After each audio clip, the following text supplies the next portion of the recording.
अस्सलाम वालेकुम। गुल वेलकम टू द गुल नॉलेज हब। आज हम जो है वो टेंसेस करेंगे। टेंसेस किस तरह करेंगे? आज का हमारा जो टॉपिक है वो है comparative study of all tenses. Active voice के जितने भी हम टेंसेस अभी तक कर चुके हैं हम उनका कंपैरेटिव एनालिसिस करेंगे। और कंपैरेटिव एनालिसिस कैसे करेंगे? हम सारे टेंसेस के कंपैरिजंस करेंगे, उनकी सिमिलैरिटीज़ देखेंगे, उनके कॉन्ट्रास्ट उनमें डिफरेंसेस, उनमें वेरिएशंस कौन सी आ रही हैं, वो सारे हम जो है आज वो स्टेप बाय स्टेप नोट करेंगे। सबसे पहले हम लोग जो हैं वो इंडेफिनिट के 3 जो टेंसेस हैं उनको आपस में कंपेयर करेंगे, कॉन्ट्रास्ट करेंगे, डिफरेंसेस जो हैं वो उनको जो फाइंड आउट करेंगे। उसके बाद जो है हम कंटिन्यूस के करेंगे, उसके बाद परफेक्ट के 3 और फिर परफेक्ट कंटिन्यूस के। और इससे जो है वो मैं उम्मीद करती हूँ कि सारे जो हैं आपके टेंसेस क्लियर हो जाएंगे। तो let's start our tenses session. First of all comparative study of all tenses. Active voice के सारे टेंसेस को हम कंपेयर करेंगे, प्रेजेंट डेफिनेट, पास्ट इंडेफिनिट और फ्यूचर इंडेफिनिट। अब सबसे पहले स्टूडेंट्स जो है वो इंडेफिनिट का पता होना ज़रूरी है। इंडेफिनिट क्या होती है? इंडेफिनिट जो है वो स्टूडेंट होता है about which we are not sure, एक ऐसा टेंस जिसके बारे में हमें श्योर नहीं होता। तो हम आज करेंगे प्रेजेंट में इंडेफिनिट क्या होता है, पास्ट में इंडेफिनिट क्या होता है और फ्यूचर में इंडेफिनिट क्या होता है। यानी कि इंडेफिनिट, फ्यूचर में इंडेफिनिट का क्या मतलब है, पास्ट में इंडेफिनिट का क्या मतलब है और प्रेजेंट में इंडेफिनिट का मतलब क्या है। सबसे पहले तो हमें जानना ज़रूरी है कि इंडेफिनिट जो होता है उसका मतलब है we are not sure. When we are not sure about time, इन 3 टेंसेस में हम देखेंगे कि we are not sure about time. हमें टाइम का नहीं पता। मसलन वो खाना खाता है, कब खाता है, we are not sure about the time. वो खाना खाता था, उसने खाना खाया, कब खाया, वी आर नॉट श्योर। वो खाना खाएगा, किस टाइम खाएगा, टाइम मेंशन नहीं है। तो इन 3 टेंसेस में हम लोगों ने एवेल्यूएट करना है, हम लोगों ने एनालिसिस करना है कि how can we define that it is indefinite tense, how we are indefinite, how we are not sure about time, how we are not certain about time. तो इंडेफिनिट का मीनिंग जो है वो होता है नॉट श्योर। इंडेफिनिट का meaning क्या होता है students? Not sure, we are not sure about time. और हमने दूसरी सिमिलैरिटी एक जो है हम देख रहे हैं कि इंडेफिनिट यहाँ पे भी क्या मतलब आ रहा है इसका, we are not sure about time and exact we are not sure about time. अब स्टूडेंट्स आप लोगों ने एक बात नोट की होगी कि हम लोगों ने 3 टेंसेस में इंडेफिनिट का जो मीनिंग लिया है वो लिया है we are not sure about time, we are not sure about time and we are not sure about time.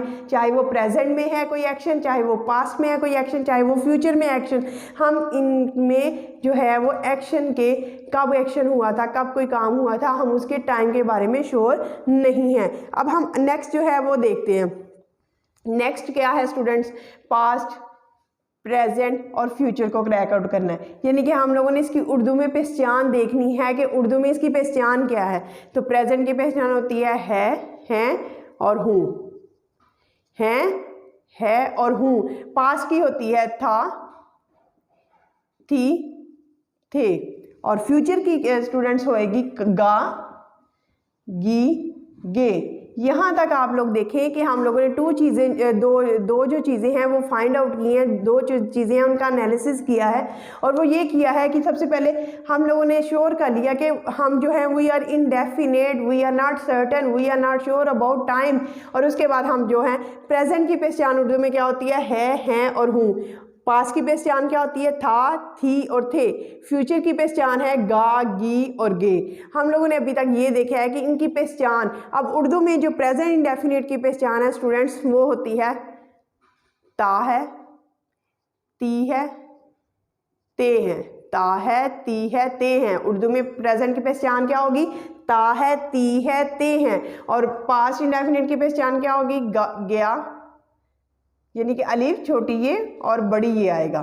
क्या आएगा? अलीफ छोटी ये और बड़ी ये आएगा। और अगर हम फ्यूचर की पहचान देखेंगे गा, गी, गे आएगा। यानी कि अभी तक हम लोगों ने फाइंड आउट कर लिया उर्दू में इसका आएगा ता है, ती है, ते है। और पास्ट इंडेफिनिट हुआ तो अलीफ छोटी है, बड़ी ये, अलीफ छोटी ये और बड़ी ये आएगा सेंटेंस के एंड पे। अगर हम फ्यूचर देखेंगे तो क्या आएगा? गा, गी, गे। अब हम स्ट्रक्चर की तरफ स्टूडेंट्स आते हैं। स्ट्रक्चर क्या है? फॉर्मूला क्या है? Structure of present definite. सबसे पहले सब्जेक्ट आएगा स्टूडेंट्स, सबसे पहले क्या आएगा? सब्जेक्ट आएगा, काम करने वाला आएगा, फाइल आएगा, एक्शन डूअर आएगा कि जो काम करता है वो आएगा। उसके बाद जो है वो वर्ब की कौन सी फॉर्म आएगी, वर्ब की फर्स्ट फॉर्म आएगी। कौन सी फॉर्म आएगी, वर्ब की फर्स्ट फॉर्म। और उसके बाद स्टूडेंट्स हमारा ऑब्जेक्ट आ जाएगा। सब्जेक्ट आएगा, सब्जेक्ट के बाद वर्ब की फर्स्ट फॉर्म और उसके बाद ऑब्जेक्ट आएगा। अब हम एनालिसिस करते हैं पास्ट इंडेफिनिट में स्ट्रक्चर क्या होगा, उसकी फॉर्मेशन क्या होगी, उसका फॉर्मूला क्या होगा। सबसे पहले स्टूडेंट्स सब एक्टिव सेंटेंसेस में यहाँ पे भी हम लेके देखा कि सब्जेक्ट आता है, एक्शन डूअर आता है, काम करने वाला आता है, फाइल आता है। उसके बाद यहाँ पे जो है वर्ब की फर्स्ट फॉर्म आ रही है, लेकिन यहाँ पे कौन सी फॉर्म आएगी, सेकंड फॉर्म आएगी। स्टूडेंट पास्ट इंडेफिनिट में कौन सी फॉर्म यूज होती है, सेकंड फॉर्म यूज होती है। और यहाँ पे हमारा क्या आ जाएगा, ऑब्जेक्ट आ जाएगा। यहाँ पे क्या आया, ऑब्जेक्ट। यानी हम लोगों ने स्ट्रक्चर में देख रहे हैं कि एक्टिव वॉइस के जितने भी सेंटेंसेस होते हैं इंडेफिनिट में सबसे पहले सब्जेक्ट आएगा, और अगर प्रेजेंट डेफिनेट होगा ता है, ती है, ते है, तो वर्ब की फर्स्ट फॉर्म आएगी और उसके बाद ऑब्जेक्ट आएगा। अगर हम पास्ट इंडेफिनेट देखते हैं तो सबसे पहले सब्जेक्ट आएगा, सब्जेक्ट के बाद सेकंड फॉर्म आ गई और सेकंड फॉर्म के बाद जो है वो हमारा ऑब्जेक्ट आ जाएगा। अब इसी तरह हम जो है फ्यूचर इंडेफिनेट देखते हैं कि फ्यूचर इंडेफिनेट में क्या आएगा। फ्यूचर इंडेफिनेट के स्ट्रक्चर का एनालिसिस करते हैं तो सबसे पहले हमारा सब्जेक्ट आएगा, सब्जेक्ट के बाद स्टूडेंट यहाँ पे हमारा हेल्पिंग वर्ब आएगा। हेल्पिंग वर्ब आएगा, क्या आएगा, helping verb. And there are two helping verb of future indefinite, shall और विल। कौन कौन से होते हैं, शैल और विल। शैल आई और वी के साथ शैल आता है, आई और वी के साथ शैल आएगा, बाकी सबके साथ क्या आएगा, विल आएगा। आई और वी के साथ शैल आएगा, बाकी सबके साथ विल आएगा। और उसके बाद वर्ब की कौन सी फॉर्म आएगी, फर्स्ट फॉर्म। वर्ब की कौन सी फॉर्म आएगी स्टूडेंट, फर्स्ट फॉर्म आएगी। और सबसे एंड में हमारा ऑब्जेक्ट आएगा। यानी कि हम लोगों ने देखा कि इंडेफिनिट प्रेजेंट डेफिनेट हो तब भी फर्स्ट फॉर्म आएगी, फ्यूचर इंडेफिनिट हो तब भी फर्स्ट फॉर्म आएगी, और इंडेफिनिट की जो कैटेगरी, जो एक्सेप्शन है पास्ट इंडेफिनिट है, उसमें सेकंड फॉर्म आएगी। अब हम जरा स्ट्रक्चर का एनालिसिस करते हैं। स्ट्रक्चर सब्जेक्ट, प्रेजेंट डेफिनेट में सबसे पहले क्या आएगा, सब्जेक्ट। सब्जेक्ट के बाद वर्ब की फर्स्ट फॉर्म, फर्स्ट फॉर्म के बाद ऑब्जेक्ट जिस पे काम हुआ है। और अगर हम पास्ट इंडेफिनिट देखते हैं तो सब्जेक्ट आएगा, सब्जेक्ट के बाद सेकंड फॉर्म। पास्ट इंडेफिनिट में हमेशा कौन सी फॉर्म यूज होती है, सेकंड फॉर्म, और एंड में ऑब्जेक्ट। अगर हम फ्यूचर इंडेफिनिट का स्ट्रक्चर देखते हैं स्टूडेंट्स तो फिर सबसे पहले सब्जेक्ट आएगा, सब्जेक्ट काम करने वाला, एक्शन डूअर, और उसके बाद दो हेल्पिंग वर्ब है। फ्यूचर इंडेफिनिट में सब्जेक्ट के फौरी बाद जो है वो सब्जेक्ट हेल्पिंग वर्ब आता है, और टू हेल्पिंग वर्ब है शैल और विल। आई और वी के साथ शैल आएगा, बाकी सबके साथ विल आएगा, और उसके बाद फर्स्ट फॉर्म और प्लस ऑब्जेक्ट आ जाएगा। अगर हम इसको अब जो है इसकी ट्रांसलेशन करके देखते हैं, मैं किताब पढ़ता हूँ, मैं किताब पढ़ता हूँ। ता हूँ से हमें अंदाज़ा हुआ कि ये कौन सा टेंस है, प्रेजेंट डेफिनेट का। और प्रेजेंट डेफिनेट के स्ट्रक्चर में हम लोगों ने सबसे पहले देखा कि काम करने वाला आएगा, यानी कि आई। कौन बुक किताब पढ़ रहा है, मैं किताब पढ़ता हूँ, सब्जेक्ट आई। तो उसके बाद वर्ब की कौन सी फॉर्म आनी है, फर्स्ट फॉर्म, आई रीड। और उसके बाद किस पे काम हो रहा है, किताब पे काम हो रहा है, तो आई रीड आ बुक। क्योंकि बुक क्या है, सिंगल, तो इसलिए उसके साथ क्या आएगा, अ क्यों आएगा, क्योंकि बी जो है वो हमारा कॉन्सोनेंट है। आई रीड आ बुक, मैं क्या पढ़ता हूँ, मैं एक किताब पढ़ता हूँ। अब स्टूडेंट्स अक्सर जो क्वेश्चन अराइज होता है स्टूडेंट्स के माइंड में कि मैम एस और ई एस का जो है वो बता दें कि एस किसके साथ आता है और ई जो एस और ई एस किसके साथ आता है, और एस और ई एस किसके साथ नहीं आता।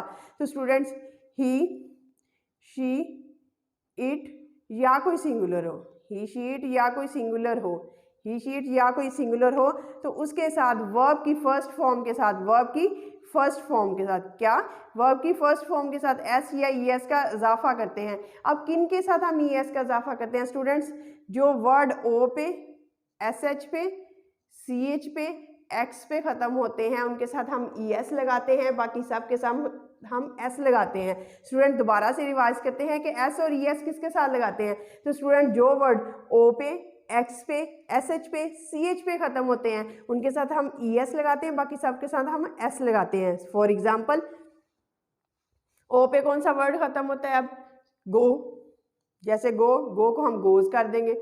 वॉश, वॉश को हम वॉशिज कर देते हैं। कैच, कैच को हम कैचेस कर देते हैं। कैच को हम कैचेस कर देते हैं, और इसी तरह एक्स पे जो वर्ड खत्म होता है उसके साथ भी हम ई एस लगा देते हैं। दीज आर द 4 वर्ड जिनके साथ हम ई एस लगाते हैं, बाकी सब के साथ हम एस लगाते हैं। और वो कौन से होते हैं? सब्जेक्ट कौन सा होता है? ही, शी, इट या कोई सिंगुलर। वर्ब की फर्स्ट फॉर्म के साथ हम एस या ई एस उस वक्त लगाते हैं जब ही, शी, इट या कोई सिंगुलर उसका सब्जेक्ट हो।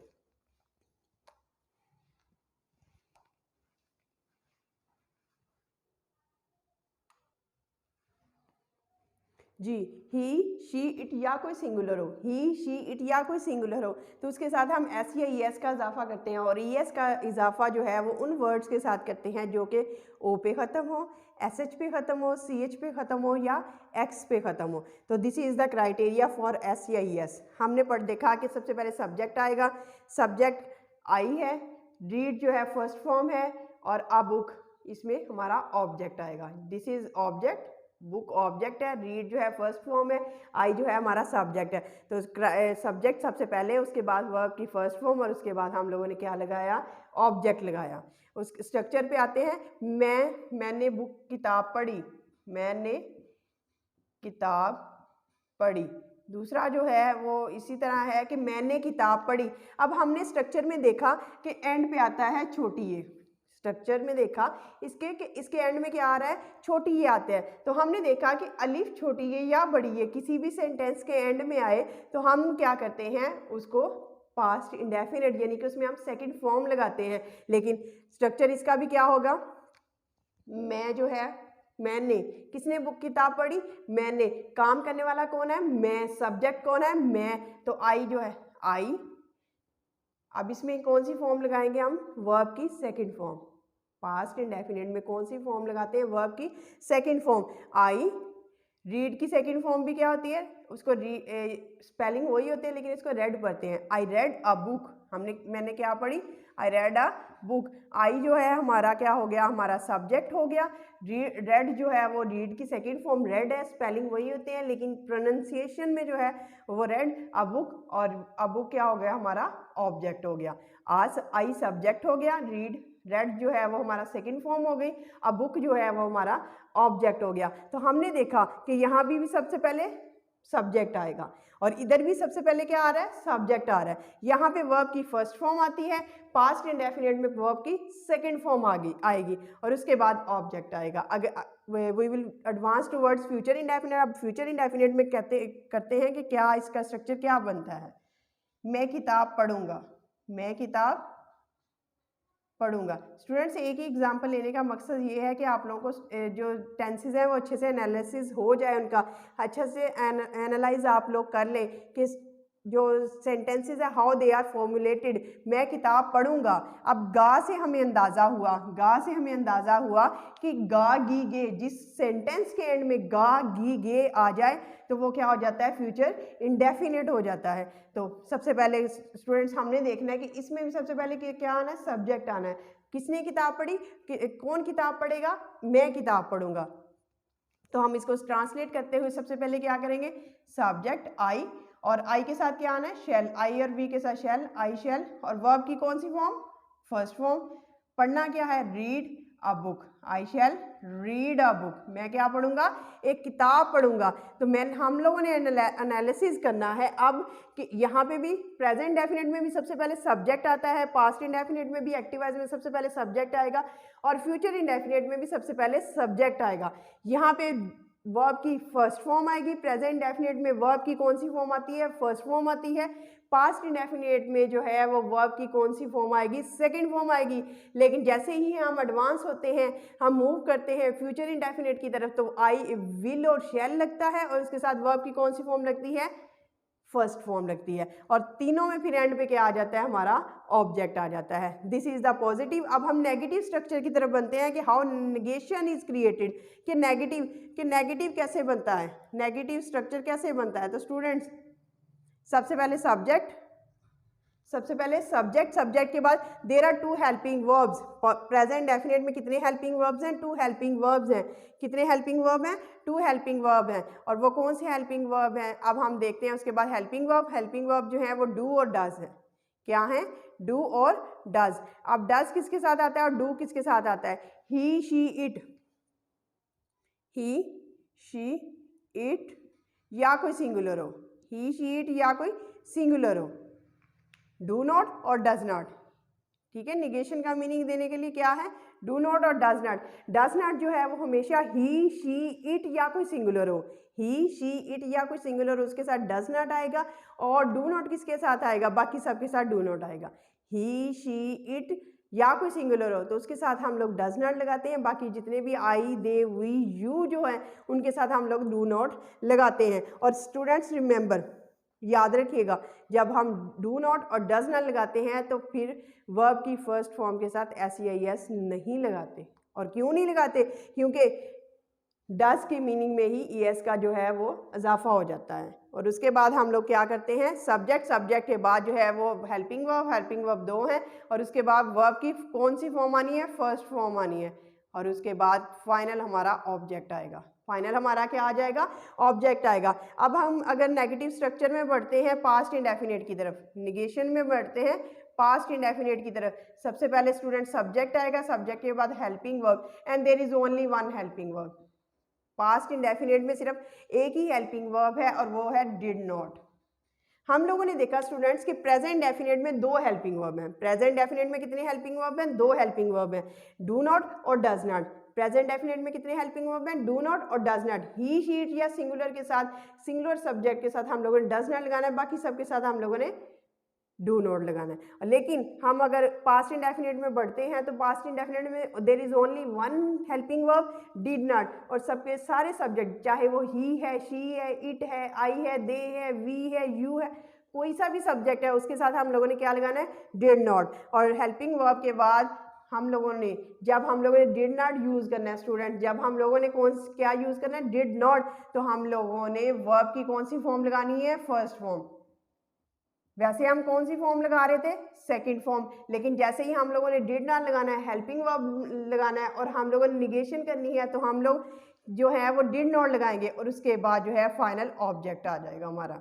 ठीक है, आप फ्यूचर इंडेफिनिट में स्ट्रक्चर नेगेटिव का देखने लगे हैं हम लोग स्टूडेंट, तो be attentive please, because these are very helpful and these are very beneficial for you. ये बड़े ही हेल्पफुल होंगे, these are very useful to you. Useful इसलिए होते हैं कि human nature is structured in such way, human nature ऐसी है कि जब हम कंपैरिजंस करते हैं, डिफरेंसेस करते हैं, वेरिएशन करते हैं, जब हम इन सारे चीज़ों को करके किसी भी चीज़ को हैंडल करते हैं तो our human nature accept it very easily. तो हम ह्यूमन नेचर, इंसानी फितरत जो है वो बड़ी अच्छे से इसको जो है वो एनालिसिस कर लेती है और एक्सेप्ट भी कर लेती है। निगेशन की बात करते हैं फ्यूचर इंडेफिनिट में, सबसे पहले स्टूडेंट्स क्या आएगा, सब्जेक्ट, सब्जेक्ट के बाद हेल्पिंग वर्ब, और there are two helping verbs, will not और शैल नॉट। कौन सी हेल्पिंग वर्ब, विल नॉट और शैल नॉट है, विल नॉट और शैल नॉट। आई और वी के साथ शैल नॉट आएगा, आई और वी के साथ शैल नॉट आएगा, बाकी सब के साथ विल नॉट आएगा। इसके बाद हम लोगों ने वर्ब की कौन सी फॉर्म लगानी है, फर्स्ट फॉर्म। स्टूडेंट्स कौन सी फॉर्म आएगी, वर्ब की फर्स्ट फॉर्म, और सबसे एंड में ऑब्जेक्ट। अब हम नेगेटिव का जरा कंपैरिजन करते हैं। कंपैरिजन में नेगेटिव में यहाँ पे सब्जेक्ट आएगा, प्रेजेंट डेफिनेट में भी सब्जेक्ट आता है, पास्ट इंडेफिनेट में भी सब्जेक्ट आता है, और फ्यूचर इंडेफिनेट में भी क्या आएगा, सब्जेक्ट ही आएगा। अगर हम इसकी बात करते हैं कि helping verb present definite negative बनाते हुए, there are two helping verbs, do not और डज नॉट। आई वी और दे यू के साथ डज नॉट आता है, डू नॉट आता है, और ही शी इट या कोई सिंगुलर हो, ही शी इट या कोई सिंगुलर हो उसके साथ डज नॉट आएगा। और जब हम डू नॉट या डज नॉट लगाते हैं, जब हम डू नॉट या डज नॉट जब हम लगाते हैं तो एस का इजाफा क्यों नहीं करते, क्यों नहीं करते, क्योंकि डज नॉट के मीनिंग में ई एस है, क्योंकि डज नॉट में क्या है, बजाते खुद ई एस है। और इसके बाद हम एनालिसिस करते हैं हेल्पिंग वर्ब डिड नॉट। जब हम डिड नॉट लगाते हैं तो फिर हम लोग सेकंड फॉर्म क्यों नहीं लगाते, क्योंकि डिड जो है वो बजाते खुद डू की सेकंड फॉर्म है, डू डिड डन, क्योंकि प्रेजेंट जो डू है वो बजाते खुद सेकंड फॉर्म है। यही भी हम लोगों ने क्राइटेरिया फिल कर लिया है कि डिड नॉट है, और डिड नॉट के बाद फर्स्ट फॉर्म आएगी, यानी कि यहाँ पे प्रेजेंट हम लोगों ने क्या किया, पास्ट इंडेफिनिट की कैटेगरी पूरी कर ली। यहाँ पे डिड नॉट के मीनिंग में ही सेकंड फॉर्म का मीनिंग आ जाएगा। और उसके बाद फर्स्ट फॉर्म, सबसे एंड में हम लोग ऑब्जेक्ट लगाएंगे। अगर हम फ्यूचर इंडेफिनिट के नेगेटिव की बात करते हैं तो सबसे पहले सब्जेक्ट, सब्जेक्ट के बाद हेल्पिंग वर्ब, हेल्पिंग वर्ब के बाद हमारी फर्स्ट फॉर्म आएगी और सबसे एंड में हमारा ऑब्जेक्ट आ जाएगा। यानी कि अब हम इसको अगर ट्रांसलेशन करते हैं इसकी तो कुछ इस तरह से होगी, मैं किताब नहीं पढ़ता हूँ, मैं किताब नहीं पढ़ता हूँ। ताहूँ से हमें अंदाज़ा हो गया कि ये जो है प्रेजेंट डेफिनेट है। और जैसे ही आई का कौन नहीं पढ़ता, मैं नहीं पढ़ता, I do not, I do not, I के साथ क्या आएगा, डू नॉट, क्योंकि हम लोगों ने देखा कि ही, शीट या कोई सिंगुलर हो तो उसके साथ हम लोग क्या लगाते हैं, डज नॉट लगाते हैं, और बाकी सब के साथ हम लोग डू नॉट लगाते हैं। आई डू नॉट, डू नॉट के बाद हमारा फर्स्ट फॉर्म आएगी, आई do not read a book, मैं क्या नहीं पढ़ता, बुक नहीं पढ़ता। और यहाँ पे अगर हम करेंगे मैंने किताब नहीं पढ़ी, मैंने किताब नहीं पढ़ी, मैंने किताब नहीं पढ़ी, एंड में क्या आया, छोटी, ये छोटी से इससे हमें अंदाजा हो गया कि ये कौन सा टेंस है, पास्ट इंडेफिनिट का नेगेटिव है। तो क्या होगा इसका, आई डिड नॉट। और जब हम डिड नॉट लगाएंगे तो वर्ब की कौन सी फॉर्म लगाएंगे, first form, I did not read a book, मैंने क्या नहीं पढ़ी, बुक नहीं पढ़ी। तो मैं किताब, अब हम इसको फ्यूचर को करते हैं तो फ्यूचर में क्या होगी, मैं किताब नहीं पढ़ूंगा, मैं किताब नहीं पढ़ूंगा, मैं किताब नहीं पढ़ूंगा। तो फिर सबसे पहले क्या आएगा, आई के साथ shall, I shall not read a book, मैं क्या नहीं करूंगा, बुक नहीं पढ़ूंगा, I shall not read a book, I subject हो गया, शैल नॉट जो है वो हमारा हेल्पिंग वर्ब, रीड जो है वर्ब की फर्स्ट फॉर्म, और उसके बाद अ बुक जो है वो हमारा क्या हो जाएगा, ऑब्जेक्ट हो जाएगा। स्टूडेंट्स, अब आप लोगों ने देखा कि हम लोगों ने यहाँ पे डू नॉट लगाया, डू नॉट और डज नॉट है, दो हेल्पिंग वर्ब, यहाँ पे एक ही हेल्पिंग वर्ब है, डिड नॉट है, यहाँ पे भी दो हेल्पिंग वर्ब है, शैल नॉट और विल नॉट, लेकिन हम आई और वी के साथ शैल लगाएंगे और बाकी सब के साथ जो है हम लोग विल लगाएंगे। इसके बाद स्टूडेंट्स हम लोग आते हैं अपने जो इंटेरोगेटिव की तरफ, इंटेरोगेटिव की तरफ, किसकी तरफ स्टूडेंट्स, इंटेरोगेशन की तरफ, इंटेरोगेटिव की तरफ, कि सवालिया कैसे बनाते हैं। इन तीनों सेंटेंसेस में हम लोगों ने अब कंपैरिजन ये करना है कि सवालिया कैसे बनेगा, इसके प्रेजेंट डेफिनेट का, पास्ट इंडेफिनेट का और फ्यूचर इंडेफिनेट का सवालिया कैसे बनेगा, how to generate a question of all these indefinite sentences. तो स्टूडेंट्स सिंपल, अगर प्रेजेंट डेफिनेट है, डू और डज हेल्पिंग वर्ब को बाहर ले आए। हेल्पिंग वर्ब जो होते हैं, हेल्पिंग वर्ब को जब हम सेंटेंस से बाहर ले आते हैं तो it becomes a interrogative, it becomes a question. मसलन, क्या मैं किताब पढ़ता हूँ, क्या मैं किताब पढ़ता हूँ, क्वेश्चन मार्क। सबसे पहले हम लोगों ने क्या करना है, आई के साथ क्या लगता है, डू, और उसके बाद subject, I read a book, do I read a book. सबसे पहले अब स्ट्रक्चर हम देखते हैं कि स्ट्रक्चर में क्या है इंटेरोगेशन के, इंटेरोगेटिव के स्ट्रक्चर में सबसे पहले क्या आएगा हमारा स्टूडेंट्स, हेल्पिंग वर्ब आएगा, हेल्पिंग वर्ब के बाद सब्जेक्ट, सब्जेक्ट के बाद वर्ब की क्या फॉर्म आएगी, फर्स्ट फॉर्म आएगी। कौन सी फॉर्म आएगी, वर्ब की फर्स्ट फॉर्म, और उसके बाद हमारा ऑब्जेक्ट आ जाएगा। अगर हम इसकी तरफ जाते हैं, क्या मैंने किताब पढ़ी, क्या मैंने किताब पढ़ी, क्या मैंने किताब पढ़ी, तो छोटी ये से हमें अंदाजा हुआ कि it's a past indefinite interrogative.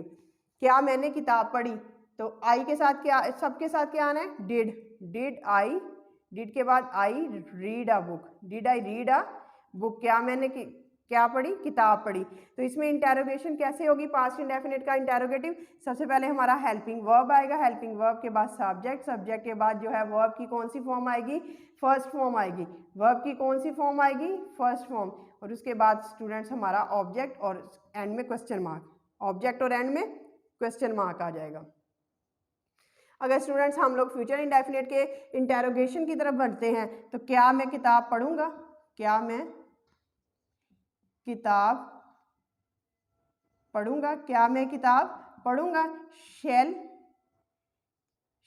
I read a book, shall I read a book. Students हम लोगों ने क्या करना है इंटेरोगेशन में, सबसे पहले हेल्पिंग वर्ब, हेल्पिंग वर्ब के बाद सब्जेक्ट, सब्जेक्ट काम करने वाला, उसके बाद वर्ब की कौन सी फॉर्म लगानी है, फर्स्ट फॉर्म। वर्ब की कौन सी फॉर्म लगाएंगे स्टूडेंट्स? फर्स्ट फॉर्म, और सबसे एंड में हम लोगों ने ऑब्जेक्ट और प्लस क्वेश्चन मार्क।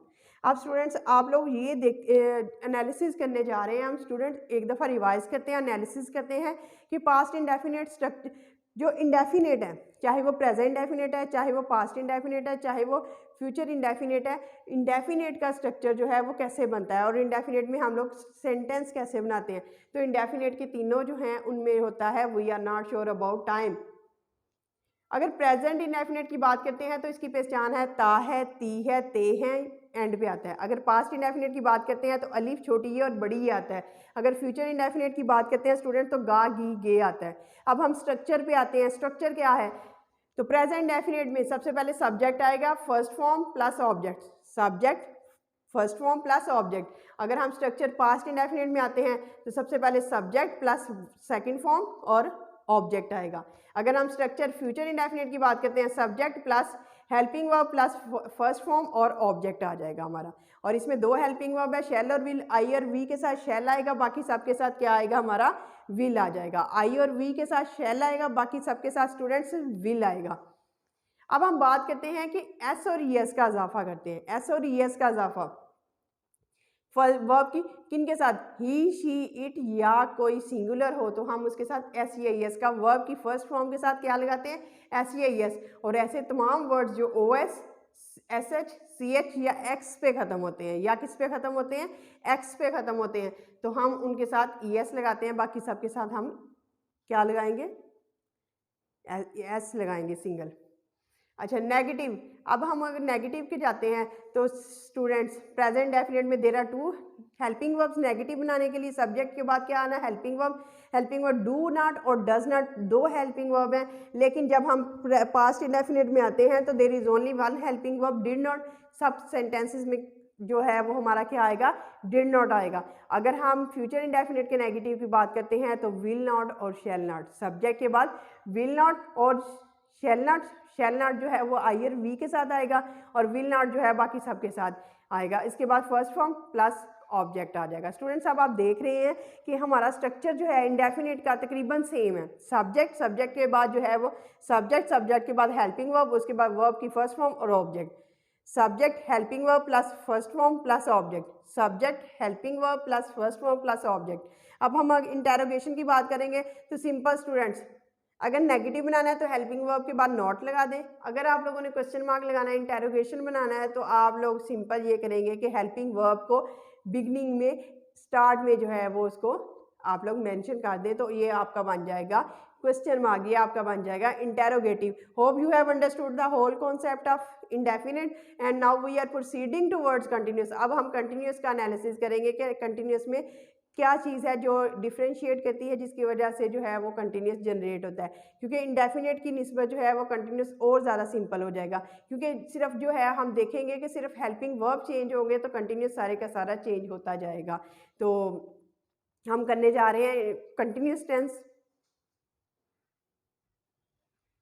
स्टूडेंट्स अब जो है वो हम लोग कंटिन्यूस करने जा रहे हैं। कंटिन्यूस यानी कि हम लोग क्या करने जा रहे हैं? कंटिन्यूस सेंटेंस करने जा रहे हैं। और कंटिन्यूस के तीनों टेंसेस को हम लोग जो है वो कंपैरिजन करेंगे, कॉन्ट्रास्ट करेंगे। और कंटिन्यूस का मीनिंग ही क्या होता है? हमने इंडेफिनेट का देखा कि when we are not sure about time, time का हमें पता नहीं होता। और कंटिन्यूस क्या है? जारी। कंटिन्यूस क्या है? Going on condition. कंटिन्यूस किसको कहते हैं हम लोग? गोइंग ऑन कंडीशन को। When action is going on, जो काम जो है वो जारी है, गोइंग ऑन है, गोइंग ऑन है। कंडीशन क्या है? गोइंग ऑन की। काम क्या है? हमारा जारी है, काम अभी मुकम्मल नहीं हुआ, काम अभी मुकम्मल नहीं हुआ है। एक्शन अभी क्या है? गोइंग ऑन कंडीशन में है। और एक और पहचान जो सिमिलैरिटी है, जो एक इन सब में एक सिमिलैरिटी है, वो क्या है कि यहाँ पे हम लोगों ने सिर्फ एक ही फॉर्म लगानी है कंटिन्यूस के सारे टेंसेस में। और वो कौन सी फॉर्म है? आईएनजी वाली फॉर्म, जिसको हम कौन सी फॉर्म भी कहते हैं? फोर्थ फॉर्म भी कहते हैं। सिंपल थ्री सेंटेंस टेंस जो है वो ये है, क्योंकि कंटिन्यूस के थ्री टेंसेस में हम लोगों ने सिर्फ एक ही फॉर्म लगानी है। और वो कौन सी फॉर्म स्टूडेंट्स हम लोगों ने लगानी है? कंटिन्यूस के थ्री टेंसेस में हम लोगों ने सिर्फ एक फॉर्म लगानी है, और वो है फोर्थ फॉर्म, आईएनजी वाली फॉर्म। कंटिन्यूस के 3 टेंसेज में एक ही फॉर्म आएगी और वो फॉर्म कौन सी है, फोर्थ फॉर्म, यानी कि वर्ब की फर्स्ट फॉर्म के साथ हम जब हम आईएनजी अटैच करते हैं तो ये बन जाती है हमारा कंटिन्यूस। और कंटिन्यूस में हमने देखा कि एक्शन गोइंग ऑन है, कंटिन्यूस के एक्शन इज गोइंग ऑन, यहाँ भी एक्शन कंटिन्यूस, यहाँ भी एक्शन जो है वो कंटिन्यूस कंडीशन में कैरी ऑन है, अभी जारी है, अभी मुकम्मल नहीं हुआ, प्रोसेस में है। और हम लोगों ने फॉर्म कौन सी लगानी है, फोर्थ फॉर्म, और fourth form is like the heart beat. Fourth form क्या है इसकी, हार्ट बीट है। फोर्थ फॉर्म इस सेंटेंस की, इस टेंस की हार्ट बीट है। जिसा हार्ट बीट के बगैर human being can't exist, human being can't live, जिसा हार्ट बीट जो है वो उसके बगैर इंसान जिंदा नहीं रह सकता। Without water, without oxygen human being can't exist. तो without fourth form, fourth form में के बगैर जो है वो कंटिन्यूस टेंस जो है वो एग्जिस्ट ही नहीं कर सकता स्टूडेंट्स। अब हम पहचान की तरफ आते हैं कि पहचान क्या है। तो प्रेजेंट की पहचान होती है, हूँ। प्रेजेंट की पहचान क्या है और हूँ। पास्ट की पहचान क्या है, था, थी, थे। फ्यूचर की स्टूडेंट्स अगर हम पहचान की बात करते हैं तो स्टूडेंट्स इसके अंदर में आता है गा, गी, गे। प्रेजेंट में है, हैं और हूँ, पास्ट में था, थी और थे, फ्यूचर में गा, गी और गे। लेकिन अगर हम कंटिन्यूस की बात करते हैं तो फिर कंटिन्यूस में बात करने से होता है रहा है, रही है, रहे हैं आता है। उर्दू में रहा है, रही है, रहे हैं आता है। लेकिन अगर पास्ट में बात करते हैं तो रहा था, रही थी और रहे थे आता है, और रहे थे आता है। अगर हम फ्यूचर की बात करेंगे तो रहा होगा, रही होगी, रहे होंगे आएगा। हम लोगों ने स्टूडेंट्स ये देखा कि कंटिन्यूस में भी रहा, रही, रहे आता है, फ्यूचर कंटिन्यूस में भी रहा, रही, रहे आता है, पास्ट कंटिन्यूस में भी रहा, रही, रहे आता है, प्रेजेंट कंटिन्यूस में भी रहा, रही, रहे आता है। लेकिन एंड में अगर है और हूँ है तो प्रेजेंट कंटिन्यूस, अगर एंड में था, थी, थे हैं रहा, रही के साथ तो पास्ट कंटिन्यूस, अगर फ्यूचर में है गा, गी, गे है रहा, रही के साथ तो ये फ्यूचर कंटिन्यूस हो जाता है। तो this is much easier tense, ये बहुत ईजियर टेंस है। तो हम लोग इसके स्ट्रक्चर की तरफ बढ़ते हैं, इसके फॉर्मूला की तरफ बढ़ते हैं, इसके फॉर्मेशन की तरफ बढ़ते हैं कि कैसे जो है वो सेंटेंस जो है वो प्रोड्यूस होगा। तो स्टूडेंट सबसे पहले सब्जेक्ट आएगा, सब्जेक्ट के बाद हेल्पिंग वर्ब आएगा, और देयर आर 3 हेल्पिंग वर्ब्स। कितने हेल्पिंग वर्ब हैं, 3 हेल्पिंग वर्ब हैं। Is, are, am. आई के साथ क्या आएगा स्टूडेंट्स, आई के साथ एम आएगा। ही, शी, इट के साथ ही, शी, इट या कोई सिंगुलर हो, ही, शी, इट या कोई सिंगुलर हो उसके साथ इज आएगा, बाकी सब के साथ आर आएगा। एम के साथ, आई के साथ एम आएगा, ही, शी, इट या कोई सिंगुलर हो उसके साथ इज आएगा, बाकी सब के साथ जो है वो आर आएगा। हेल्पिंग वर्ब के बाद जो है वर्ब की कौन सी फॉर्म स्टूडेंट्स आनी है, चाहे वो प्रेजेंट कंटिन्यूस है, चाहे वो पास्ट कंटिन्यूस है, चाहे वो फ्यूचर कंटिन्यूस है, तो फॉर्म आनी है आईएनजी वाली फॉर्म। यानी कि वर्ब की फर्स्ट फॉर्म के साथ जब हम आईएनजी अटैच करते हैं तो उसके आईएनजी वाली फॉर्म भी कहते हैं, उसको फोर्थ फॉर्म भी कहते हैं, और सबसे एंड में स्टूडेंट्स हमारा आ जाएगा ऑब्जेक्ट। अगर हम पास्ट कंटिन्यूस के स्ट्रक्चर की बात करते हैं, पास्ट कंटिन्यूस के फॉर्मेशन की बात करते हैं, फॉर्मूला की बात करते हैं स्टूडेंट, सबसे पहले क्या आएगा, सब्जेक्ट आएगा, काम करने वाला। एक्टिव वॉइस के जितने भी सेंटेंसेस हैं वो स्टार्ट ही किससे होते हैं, सब्जेक्ट से, काम करने वाले से। उसके बाद हमारा हेल्पिंग वर्ब आएगा, and there are 2 helping verbs. कितने हेल्पिंग वर्ब है स्टूडेंट्स, पास्ट कंटिन्यूस के कितने हेल्पिंग वर्ब हैं, 2 हेल्पिंग वर्ब हैं, वॉज और वर। वॉज और वर, ही, शी, इट या कोई सिंगुलर हो, और आई के साथ भी, इसके साथ वॉज आता है। ही, शी, इट या कोई सिंगुलर या वॉज हो, आई हो तो उसके साथ वॉज आएगा, बाकी सब के साथ वर आएगा। ही, शी, इट या कोई सिंगुलर और आई हो तो उसके साथ वॉज, बाकी सब के साथ वर आएगा। हेल्पिंग वर्ब के बाद स्टूडेंट्स कौन सी फॉर्म आनी है, चाहे वो प्रेजेंट कंटिन्यूस है, पास्ट कंटिन्यूस है या फ्यूचर कंटिन्यूस है, तो आईएनजी वाली फॉर्म आएगी। एंड में क्या आएगा हमारा, ऑब्जेक्ट आएगा। और अगर हम फ्यूचर कंटिन्यूस की तरफ बढ़ते हैं स्टूडेंट्स तो उसका स्ट्रक्चर क्या है स्टूडेंट्स, इसके स्ट्रक्चर जो है वो कुछ यूं है कि इसमें भी सबसे पहले क्या आएगी स्टूडेंट, सब्जेक्ट के बाद helping verb. There are 2 helping verbs students, there are 2 helping verbs of future continuous tense, और वो कौन से हैं, विल बी और शैल बी। विल बी और शैल बी, विल बी और शैल बी। और उसके बाद जो है वर्ब की कौन सी फॉर्म आएगी स्टूडेंट्स, कंटिन्यूअस में फोर्थ फॉर्म। आप लोगों ने फोर्थ फॉर्म मेंशन करनी है और एंड में ऑब्जेक्ट लगाना है। अब स्टूडेंट्स हम लोगों ने देखना है कि बी क्यों लगा है, वाई देर इज बी, हम लोगों ने बी क्यों मेंशन किया है, यहाँ पे बी हम लोगों ने क्यों लगाया है, विल और शैल के बाद हम लोगों ने वी क्यों लगाया। तो स्टूडेंट्स इट्स अ रूल, आप लोगों ने लॉजिकली देखना है। मैंने कहा विल भी और शैल भी आता है कंटिन्यूस में, तो वाई इट इज देयर, क्यों आता है जी। तो बी जो है वो फर्स्ट फॉर्म है, बी फर्स्ट फॉर्म है, वॉज सेकंड फॉर्म है और बीन थर्ड फॉर्म है।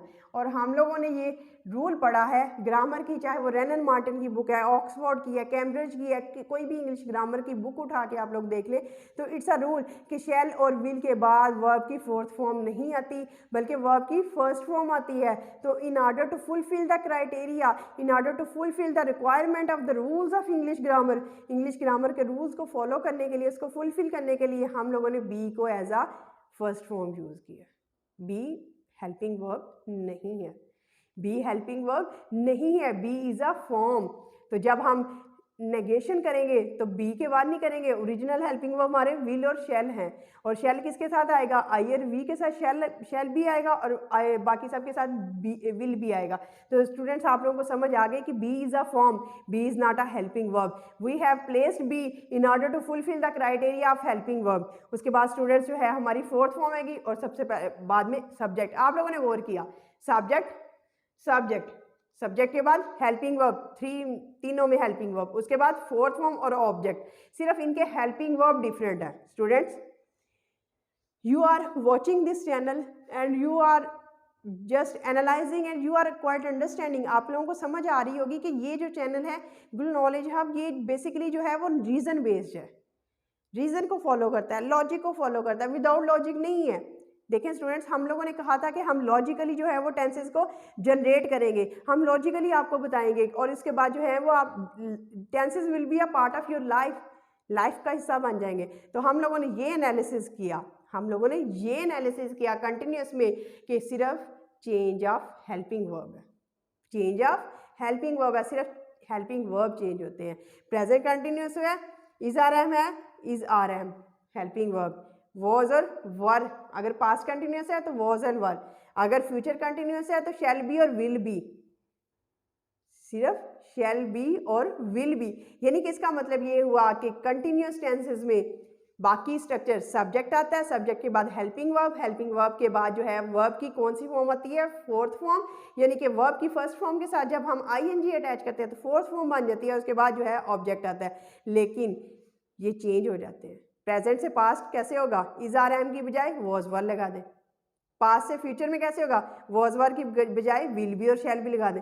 यानी कि यहाँ पे सिर्फ हेल्पिंग वर्ब जो चेंज होंगे, तो प्रेजेंट से पास्ट हो जाएगा, प्रेजेंट से फ्यूचर भी हो सकता है, फ्यूचर से प्रेजेंट भी हो सकता है। तो we have analysed and we have watched, हम लोगों ने देखा कि सिर्फ हेल्पिंग वर्ब चेंज करेंगे तो सारे का सारा टेंस चेंज होएगा। It is quite easy to understand now. मैं किताब पढ़ रहा हूँ, मैं किताब पढ़ रहा हूँ, मैं किताब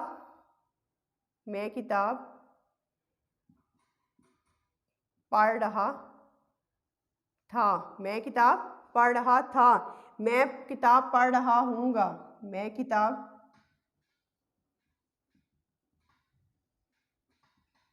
किताब पढ़ रहा हूँगा। अब स्टूडेंट्स आप ये एनालाइज करें कि यहाँ पे हूँ है, यहाँ पे था है और यहाँ पे होगा है, बाकी सारा स्ट्रक्चर यहाँ तक सेम है। मैं किताब पढ़ रहा, मैं किताब पढ़ रहा, और यहाँ पे भी स्टूडेंट्स क्या है, मैं किताब पढ़ रहा, यानी कि यहाँ तक चेंज है, और एंड में सिर्फ हूँ है, यहाँ पे था है और वहाँ पे हो गया, यानी कि यहाँ तक स्ट्रक्चर सेम रहेगा, और सिर्फ क्या चेंज होंगे, हमारे हेल्पिंग वर्ब चेंज होंगे। फॉर एग्जांपल हम लोगों ने स्ट्रक्चर में देखा, सबसे पहले क्या आएगा, सब्जेक्ट आई के साथ क्या आता है, एम, आई एम।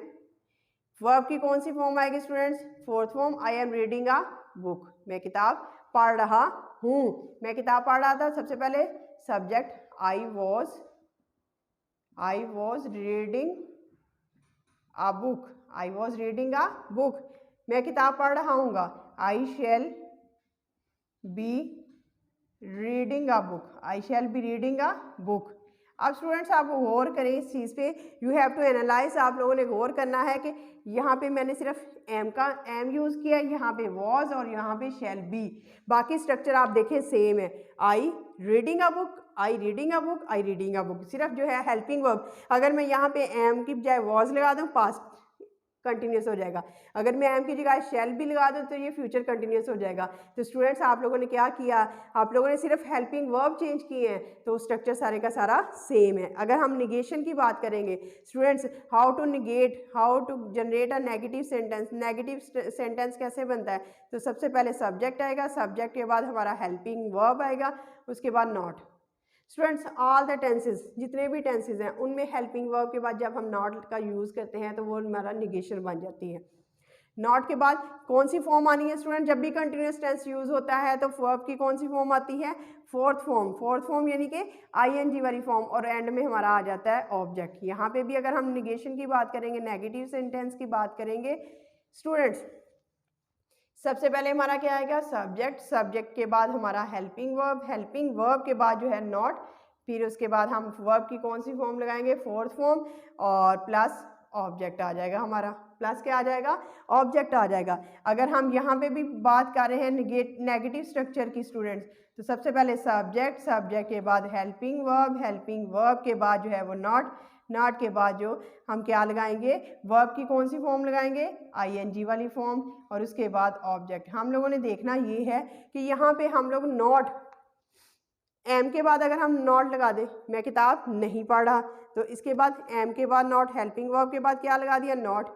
अगर मैं किताब नहीं पढ़ रहा था, नॉट लगा दिया, हेल्पिंग वर्ब के बाद नॉट, और मैंने कहा था ओरिजिनल हेल्पिंग वर्ब के बाद, और be is not a helping verb, shall helping verb है तो शेल के बाद क्या आ जाएगा, नॉट आ जाएगा। एम्बिग्यूटी सोल्व होगी। अक्सर स्टूडेंट्स क्या कहते हैं, शेल भी और विल भी है तो नॉट तो फिर हेल्पिंग वर्ब के बाद आएगा, तो उन्हें ये नहीं मतलब पता ही नहीं होता कि जो बी है it is not a helping verb, it is basically a form, और फॉर्म के बाद कभी भी रूल नहीं है इंग्लिश लैंग्वेज में, और इंग्लिश लिटरेचर में भी, और इंग्लिश ग्रामर में भी ये रूल नहीं है कि विल बी के जो फर्स्ट फॉर्म के बाद या फॉर्म के बाद हम नॉट लगाएं, हमेशा हेल्पिंग वर्ब के। तो आप लोगों ने सिर्फ ये देखना है कि हम लोगों ने हेल्पिंग वर्ब के बाद हम लोग नॉट का यूज़ करें, तो ये हमारा क्या बन जाता है, नेगेटिव स्ट्रक्चर। अगर हम अब इंटेरोगेटिव की तरफ बनते हैं कि हाउ टू इंटेरोगेट, कि कैसे इंटेरोगेशन क्रिएट होता है, तो स्टूडेंट जितने भी टेंसेज अभी तक हम लोगों ने किए हैं, हम लोगों ने ये अंडरस्टैंडिंग अपनी डेवलप की है कि इंटेरोगेशन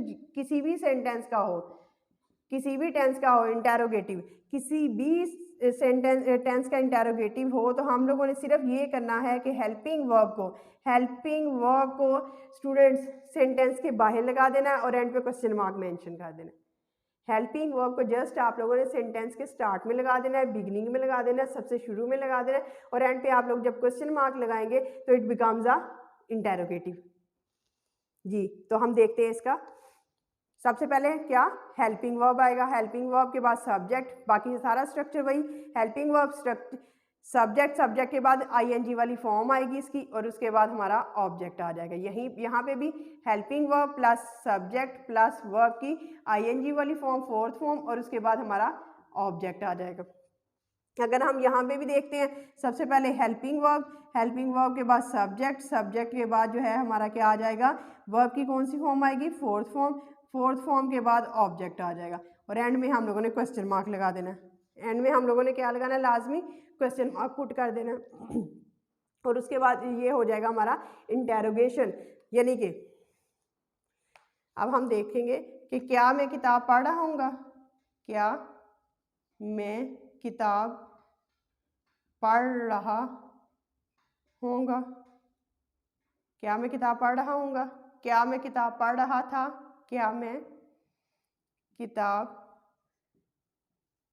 पढ़ रहा था, क्वेश्चन मार्क, क्या मैं किताब पढ़ता हूँ, पढ़ रहा हूँ, क्या मैं किताब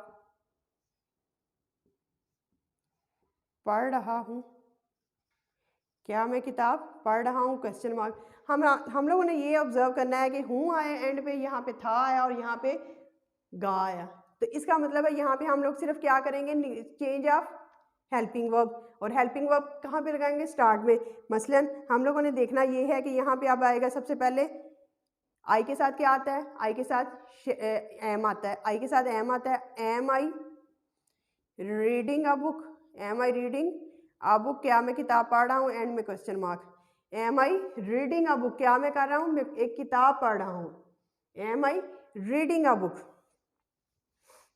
was I reading a book, क्या मैं किताब पढ़ रहा था, was I reading a book, question mark. और उसके बाद आई के साथ क्या आता है, शेल आई के बाद I be reading a book, क्या मैं किताब पढ़ रहा हूँगा, और एंड में question mark. Students you have to focus, आप लोगों ने सिर्फ फोकस करना है इस कंपैरिजंस में, कि कंपैरिजंस में फोकस करने से क्या होता है कि हमारे जो कॉन्सेप्ट्स हैं वो ज़्यादा क्लियर हो जाते हैं। तो कंटिन्यूस टेंस हम एक दफ़ा रिवाइज करते हैं और इसको को रिलेट करते हैं कि ये सेंटेंस कैसे हो रहे हैं। जी, कंटिन्यूस में सबसे पहले हमारी जो है वो क्या होता है, एक्शन कंप्लीट नहीं होता है, एक्शन जारी होता है, गोइंग ऑन कंडीशन में होता है। और दूसरी बात, सबसे इंपॉर्टेंट बात, चाहे वो प्रेजेंट का कंटिन्यूस है, पास्ट का कंटिन्यूस है या फ्यूचर का कंटिन्यूस है, तो उसमें वर्ब की कौन सी फॉर्म आएगी, फोर्थ फॉर्म। और फोर्थ फॉर्म कैसे बनती है, वर्ब की फर्स्ट फॉर्म के साथ आईएनजी लगाने से। अगर हम उर्दू पहचान देखते हैं प्रेजेंट कंटिन्यूस की, तो रहा है, रही है, रहे हैं। अगर हम पास्ट कंटिन्यूस की पहचान देखते हैं तो रहा था, रही थी, रहे थे। अगर हम फ्यूचर कंटिन्यूस की पहचान देखते हैं तो रहा होगा, रही होगी, रहे होंगे आएंगे। स्ट्रक्चर पे आते हैं स्टूडेंट, सारे एक्टिव वॉइस टेंसेज में सबसे पहले सब्जेक्ट आता है, सब्जेक्ट, उसके बाद helping verb. There are 3 helping verbs of present continuous, is, are, am. Am जो है वो आई के साथ लगता है, इज जो है ही, शी, इट या किसी सिंगुलर के साथ लगता है, बाकी सबके साथ आर लगता है। अच्छा, सच स्ट्रक्चर में सब्जेक्ट हेल्पिंग वर्ब, यहाँ पे 2 हेल्पिंग वर्ब हैं, was and were, he, she, it या सिंगुलर और आई के साथ वॉज, बाकी सबके साथ वर। यहाँ पे 2 हेल्पिंग वर्ब हैं, शैल बी और विल बी। शैल बी जो है वो आई और वी के साथ, आई और वी के साथ शैल भी आएगा, आई और वी के साथ शैल भी आएगा, सब बाकी सबके साथ विल भी आएगा। उसके बाद वर्ब की फोर्थ फॉर्म और ऑब्जेक्ट। यहाँ पे हम लोग स्टूडेंट्स क्या कर रहे हैं, सिर्फ हेल्पिंग वर्ब चेंज कर रहे हैं। यहाँ पे हम लोगों ने एम लगाया, यहाँ पे वॉज लगाया, यहाँ पे शैल भी लगाया। स्टूडेंट्स आप लोग ये एनालिसिस करें कि tenses are so easy, tenses are not a puzzle. एक ऐसी पजल नहीं है जो कि क्रैक आउट ना हो सके, ये क्रैक आउट हो सकती है, लेकिन हम लोगों ने सिर्फ लॉजिक को, रीजन को, माइंड को फोकस करना है। अगर हम इंटेरोगेटिव नेगेटिव बनाते हैं तो सब जो है हेल्पिंग वर्ब है उसके बाद हम लोगों ने नॉट लगा देना। जितने भी हेल्पिंग वर्ब हैं, मसलन हमने एम के बाद नॉट लगाया, वॉज के बाद नॉट लगाया और यहाँ पे शेल के बाद नॉट लगा दिया, तो ये हमारा नेगेटिव बन गया। अगर हम इसके इंटेरोगेटिव की बात करते हैं तो हेल्पिंग वर्ब को in the beginning of the sentence अगर हम बिगनिंग में लगा देते हैं, जैसा कि यहाँ पे एम है, यहाँ पे वॉज है, यहाँ पे शेल है, तो ये हमारा इंटेरोगेशन बन जाता है, ये हमारा इंटेरोगेटिव का स्ट्रक्चर बन जाता है। तो स्टूडेंट्स आप लोगों ने इंडेफिनेट के बाद आप कंटिन्यूस को भी समझ लिया होगा और इनका जो आपस में जो कंपैरिजन है कंपेयर भी कर लिया होगा कि यहाँ पे सिर्फ हम लोगों ने सिर्फ क्या करने हैं, हेल्पिंग वर्ब चेंज करने हैं। प्रेजेंट के helping verb is, are, am है, पास्ट के हेल्पिंग वर्ब वॉज, वर हैं और फ्यूचर के हेल्पिंग वर्ब शैल बी और विल बी हैं, सिर्फ ये चेंज हो रहे हैं। बाकी कंटिन्यूस में भी प्रेजेंट कंटिन्यूस में भी फोर्थ फॉर्म आती है, पास्ट कंटिन्यूस में फोर्थ फॉर्म आती है और फ्यूचर कंटिन्यूस में भी कौन सी फॉर्म आती है, हमेशा फोर्थ फॉर्म ही आती है। जी, तो स्टूडेंट्स अभी तक हम लोग जो है इंडेफिनेट कर चुके हैं, कंपेयर और कंट्रास्ट अब कंटिन्यूस कर चुके हैं। अब हम देखेंगे perfect, present perfect, past perfect और फ्यूचर परफेक्ट। स्टूडेंट्स उम्मीद करती हूँ कि ऐसे सेंटेंसेस आप लोगों ने मतलब नहीं किए होंगे लॉजिकली। अब परफेक्ट की तरफ आते हैं। परफेक्ट जो है वो ऐसा सेंटेंस होता है, ऐसा टेंस होता है जिसमें काम मुकम्मल हो चुका होता है। Work is completed, work is done and completed. Work क्या होता है हमारा, कंप्लीट हो चुका होता है, चाहे वो फ्यूचर का हो। परफेक्ट में उसमें जो है वर्क और एक्शन जो है वो हमारा डन हो चुका होता है और एंड इट इज़ कम्प्लीटेड, और ये हमारा स्टूडेंट्स कंप्लीट हो चुका होता है। एक्शन इज़ कम्प्लीटेड, काम मुकम्मल हो चुका है, ख़त्म हो चुका है। और चाहे वो प्रेजेंट का फ्यूचर का परफेक्ट है, चाहे वो पास्ट का परफेक्ट है, चाहे वो प्रेजेंट का परफेक्ट है, action is done and completed, action is done and completed. Action क्या हो चुका है हमारा, कंप्लीट हो चुका है। और स्टूडेंट्स हम लोगों ने देखा कि कंटिन्यूस में हम लोग कौन सी फॉर्म लगाते हैं, चाहे वो प्रेजेंट का कंटिन्यूस है, पास्ट का कंटिन्यूस है, फ्यूचर कंटिन्यूस है, हम फोर्थ फॉर्म लगाएंगे। और परफेक्ट में चाहे प्रेजेंट परफेक्ट है, पास्ट परफेक्ट है या फ्यूचर परफेक्ट है, हम लोगों ने वर्ब की कौन सी फॉर्म लगानी है, third form. Students continuous tense जो है वो फोर्थ फॉर्म के बगैर, आईएनजी वाली फॉर्म के बगैर मुकम्मल नहीं होता, और जो परफेक्ट वाला टेंस है वो थर्ड फॉर्म के बगैर कंप्लीट नहीं होता, चाहे वो प्रेजेंट का परफेक्ट है, फ्यूचर परफेक्ट है या वो पास्ट परफेक्ट है। हमेशा जो परफेक्ट का साइन है वो कौन सी फॉर्म है? Third form. कौन सी फॉर्म है? Third form. अब हम आते हैं कि इसका स्ट्रक्चर क्या है। अगर हम परफेक्ट की बात करते हैं तो उर्दू में इसकी पहचान क्या है? चुका, चुकी, चुके। परफेक्ट की या लिया, ली, लिए। चुका, चुकी, चुके या लिया, ली, लिए। अगर हम इधर परफेक्ट की बात करते हैं तो सेम है, चुका, चुकी, चुके या लिया, ली, लिए। चुका, चुकी, चुके या लिया, ली, लिए। और अगर हम प्रेजेंट की बात परफेक्ट की यहाँ बात करते हैं तो क्या आएगा? चुका, चुकी, चुके या लिया, ली, लिए। चुका, चुकी, चुके या लिया, ली, लिए। और फिर आप स्टूडेंट्स ये सोच रहे होंगे कि यहाँ पे भी मैंने चुका, चुकी, चुके और लिया, ली, लिए। यहाँ परफेक्ट में भी पास्ट परफेक्ट में चुका, चुकी, चुके और लिया, ली, लिए। अगर हम प्रेजेंट की परफेक्ट की बात करते हैं तो यहाँ पे भी मैं चुका, चुकी, चुके और लिया, ली, लिए यूज कर रही हूँ। तो व्हाट इज द डिफरेंस? तो व्हाट इज द डिफरेंस? तो डिफरेंस स्टूडेंट्स ये है कि फ्यूचर में जब चुका, चुकी, चुके या लिया, ली, लिए के साथ चुका होगा, चुका होगा, गा, गी या गे लगाते हैं। चुका होगा, चुकी होगी, चुके होंगे, लिया होगा, ली होगी, लिए होंगे। यानी कि अगर एंड में चुका, चुकी, चुके, लिया, ली, लिए के साथ गा, गी, गे आ जाए तो फ्यूचर परफेक्ट। अगर चुका, चुकी, चुके, लिया, ली, लिए के साथ था, थी, थे आ जाए, यानी कि चुका था, चुकी थी, चुके थे, लिया था, ली थी, लिए थे, पास्ट परफेक्ट। अगर यहाँ पे चुका, चुकी, चुके या लिया, ली, लिए के साथ क्या आ जाता है? हैं और हूँ। चुका हूँ, चुके हैं, चुके थे, चुके हैं, तो प्रेजेंट परफेक्ट। अगर यहाँ पे था, थी, थे आ जाता है एंड में तो पास्ट परफेक्ट। अगर फ्यूचर के गा, गी आ जाता है तो फ्यूचर परफेक्ट हो जाता है। ये कंपैरिजन है, ठीक है, ये कंपैरिजन है। तो हम लोगों ने देखा कि फॉर्म कौन सी आनी है? Third form. काम क्या है? एक्शन क्या है? मुकम्मल हो चुका है तीनों में। और पहचान कैसे होगी? अगर चुका, चुकी, चुके, लिया, ली, लिए के साथ है और हूँ आता है तो प्रेजेंट परफेक्ट। अगर था, थी, थे, चुका, चुकी, चुके या लिए, ली, लिए के साथ आता है तो पास्ट परफेक्ट। अगर चुका, चुकी, चुके, लिया, ली, लिए, गा, गी, गे के साथ आता है तो ये फ्यूचर परफेक्ट होता है। अब हम स्ट्रक्चर की तरफ स्टूडेंट्स बढ़ते हैं। अब मुझे लगता है कि आपकी अंडरस्टैंडिंग काफ़ी हद तक डेवलप हो रही है, क्योंकि हम कंपैरिजंस कर रहे हैं, क्योंकि हम लोग क्या कर रहे हैं? कॉन्ट्रास्ट कर रहे हैं। सबसे पहले हमारा क्या आएगा? सब्जेक्ट। जितने भी एक्टिव वॉइस के टेंसेस अभी तक हम लोग कर रहे हैं तो सबसे पहले क्या आएगा? सब्जेक्ट। सब्जेक्ट के बाद हेल्पिंग वर्ब, और प्रेजेंट परफेक्ट के दो हेल्पिंग वर्ब हैं। कितने हेल्पिंग वर्ब हैं? दो हेल्पिंग वर्ब हैं, हैज़ और हैव। हैज़ और हैव। आई और हैज़ किसके साथ लगता है? ही, शी, इट के साथ। ही, शी, इट या किसी सिंगुलर के साथ हैज़ लगता है, बाकी सबके साथ हैव लगता है। ही, शी, इट या सिंगुलर के साथ हैज़ लगता है, बाकी सब सब्जेक्ट। सब्जेक्ट के बाद helping verb, there are two helping verb, has और हैव। और उसके बाद जो है हमारा वर्ब की कौन सी फॉर्म आनी है स्टूडेंट्स? Third form. वर्ब की कौन सी फॉर्म आनी है? Third form. और उसके एंड में आ जाएगा ऑब्जेक्ट हमारा। अब हम इसके स्ट्रक्चर की बात करते हैं तो इसका स्ट्रक्चर भी सेम है, थोड़ी सी वेरिएशन है इसमें, लेकिन जो एक पार्ट है इसका सेम है। और वो क्या आता है? सब्जेक्ट, सब्जेक्ट के बाद हेल्पिंग वर्ब, और there is only one helping verb, सिर्फ एक हेल्पिंग वर्ब है, हैड। चाहे वो ही, शी, इट है, आई, दे, वही है, कोई सा भी है उसके साथ हैड आएगा। हैड के बाद जो है वर्ब की कौन सी फॉर्म आएगी स्टूडेंट? Third form. कौन सी फॉर्म स्टूडेंट्स आएगी? Third form. और उसके बाद हमारा क्या आएगा? ऑब्जेक्ट। क्या आएगा? ऑब्जेक्ट आएगा। और अगर हम इसके स्ट्रक्चर की बात करते हैं तो क्या स्ट्रक्चर होगा इसका? सब्जेक्ट आएगा, सब्जेक्ट के बाद हेल्पिंग वर्ब आएंगे, और there are two helping verbs, shall have और विल हैव। शैल हैव और will have. Shall have and will have. कौन से दो हेल्पिंग वर्ब हैं? शैल हैव और विल हैव। आई और वी के साथ शैल हैव आएगा, आई और वी के साथ शैल हैव आएगा, बाकी सबके साथ विल हैव आएगा। और वर्ब की कौन सी फॉर्म आनी है स्टूडेंट्स? Third form. वर्ब की कौन सी फॉर्म आनी है? Third form. जी स्टूडेंट्स, अभी तक आप लोगों ने नोट किया कि जो प्रेजेंट परफेक्ट है, पास्ट परफेक्ट है या फ्यूचर परफेक्ट है, उसमें सिर्फ हम क्या चेंज कर रहे हैं? Helping verb. हैज़ और हैव की जगह अगर हैड हो जाए तो पास्ट परफेक्ट है, और अगर हैज़ और हैव की जगह विल हैव और शैल हैव हो जाए तो ये फ्यूचर परफेक्ट हो जाएगा। पास्ट परफेक्ट में थोड़ी सी वेरिएशन है, थोड़ा सा ये मुख्तलिफ है, और हम लोग देखेंगे कि ये इसमें कौन सी चीज़ मुख्तलिफ है और ये कैसे होगा।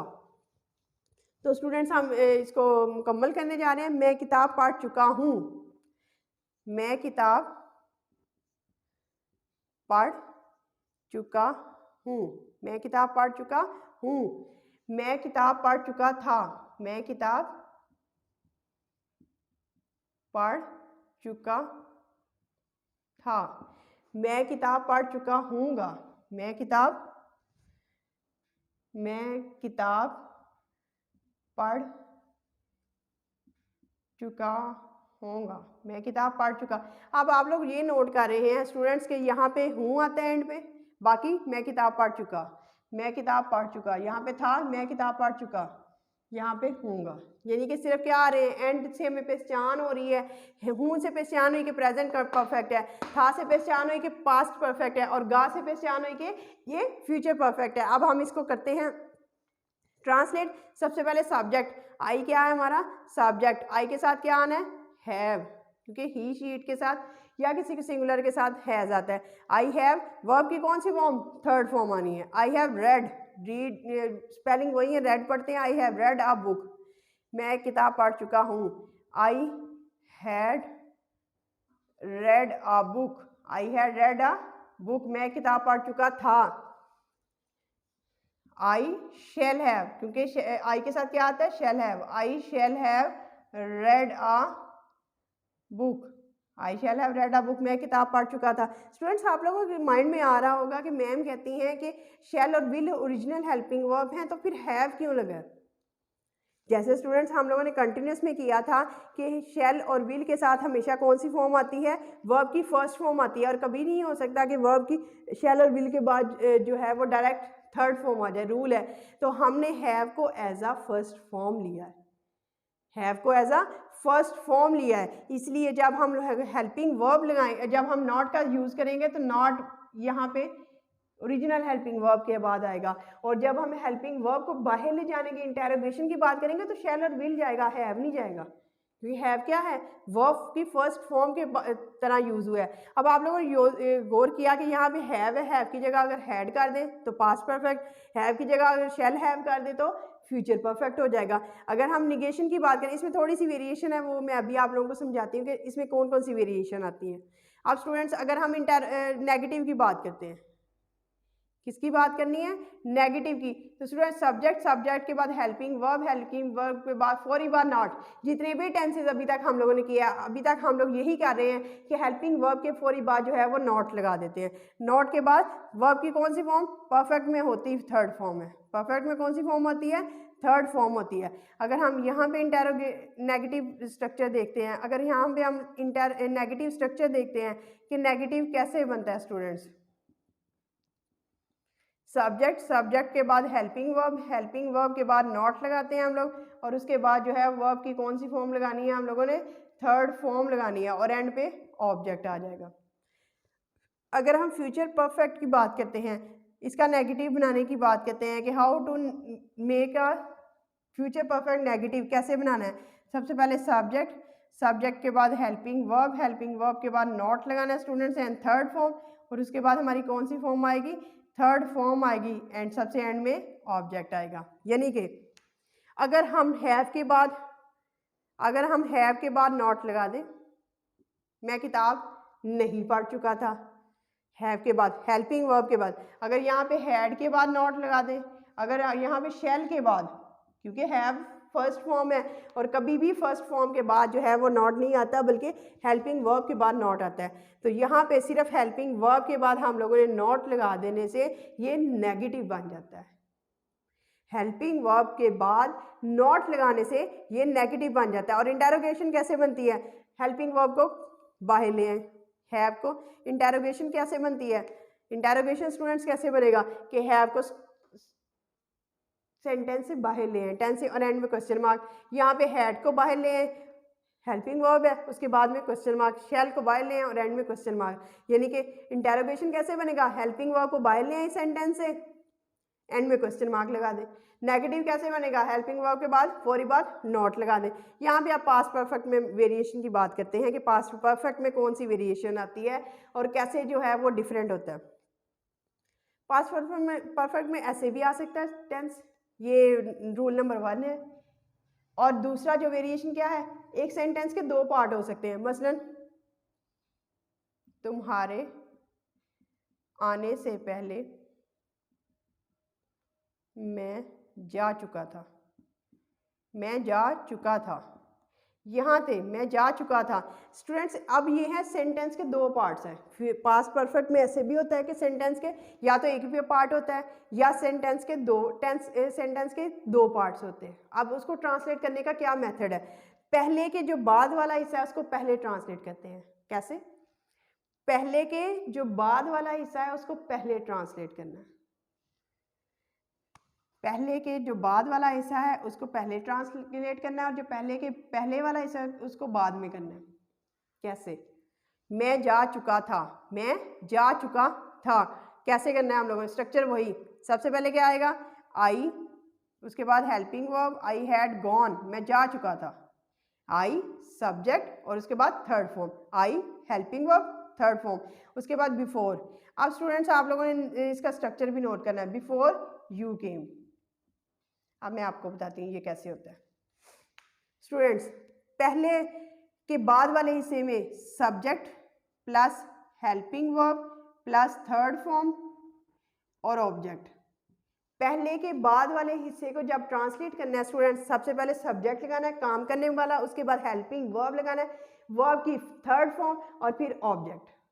जब पहले के बाद वाले हिस्से को हमने ट्रांसलेट करना है तो उसका स्ट्रक्चर, उसकी फॉर्मेशन कैसे होगी कि कैसे, सबसे पहले सब्जेक्ट, सब्जेक्ट के बाद हेल्पिंग वर्ब हैड और उसके बाद थर्ड फॉर्म और ऑब्जेक्ट और फिर बिफोर। और जो बिफोर के बाद वाला हिस्सा है स्टूडेंट्स याद रखिएगा, बिफोर के बाद वाला हिस्सा subject plus second form, verb की कौन सी फॉर्म, सेकेंड फॉर्म। बिफोर के बाद वाले हिस्से में सब्जेक्ट प्लस वर्ब की सेकेंड फॉर्म। दोबारा रिवाइज करते हैं। एक तो ये कैटेगरी है कि ऐसा एक ही पार्ट होगा, लेकिन पास्ट परफेक्ट में बाज़ का सेंटेंस के 2 पार्ट्स होते हैं। बाज़ का कितने पार्ट्स होते हैं, 2 पार्ट्स होते हैं समटाइम्स।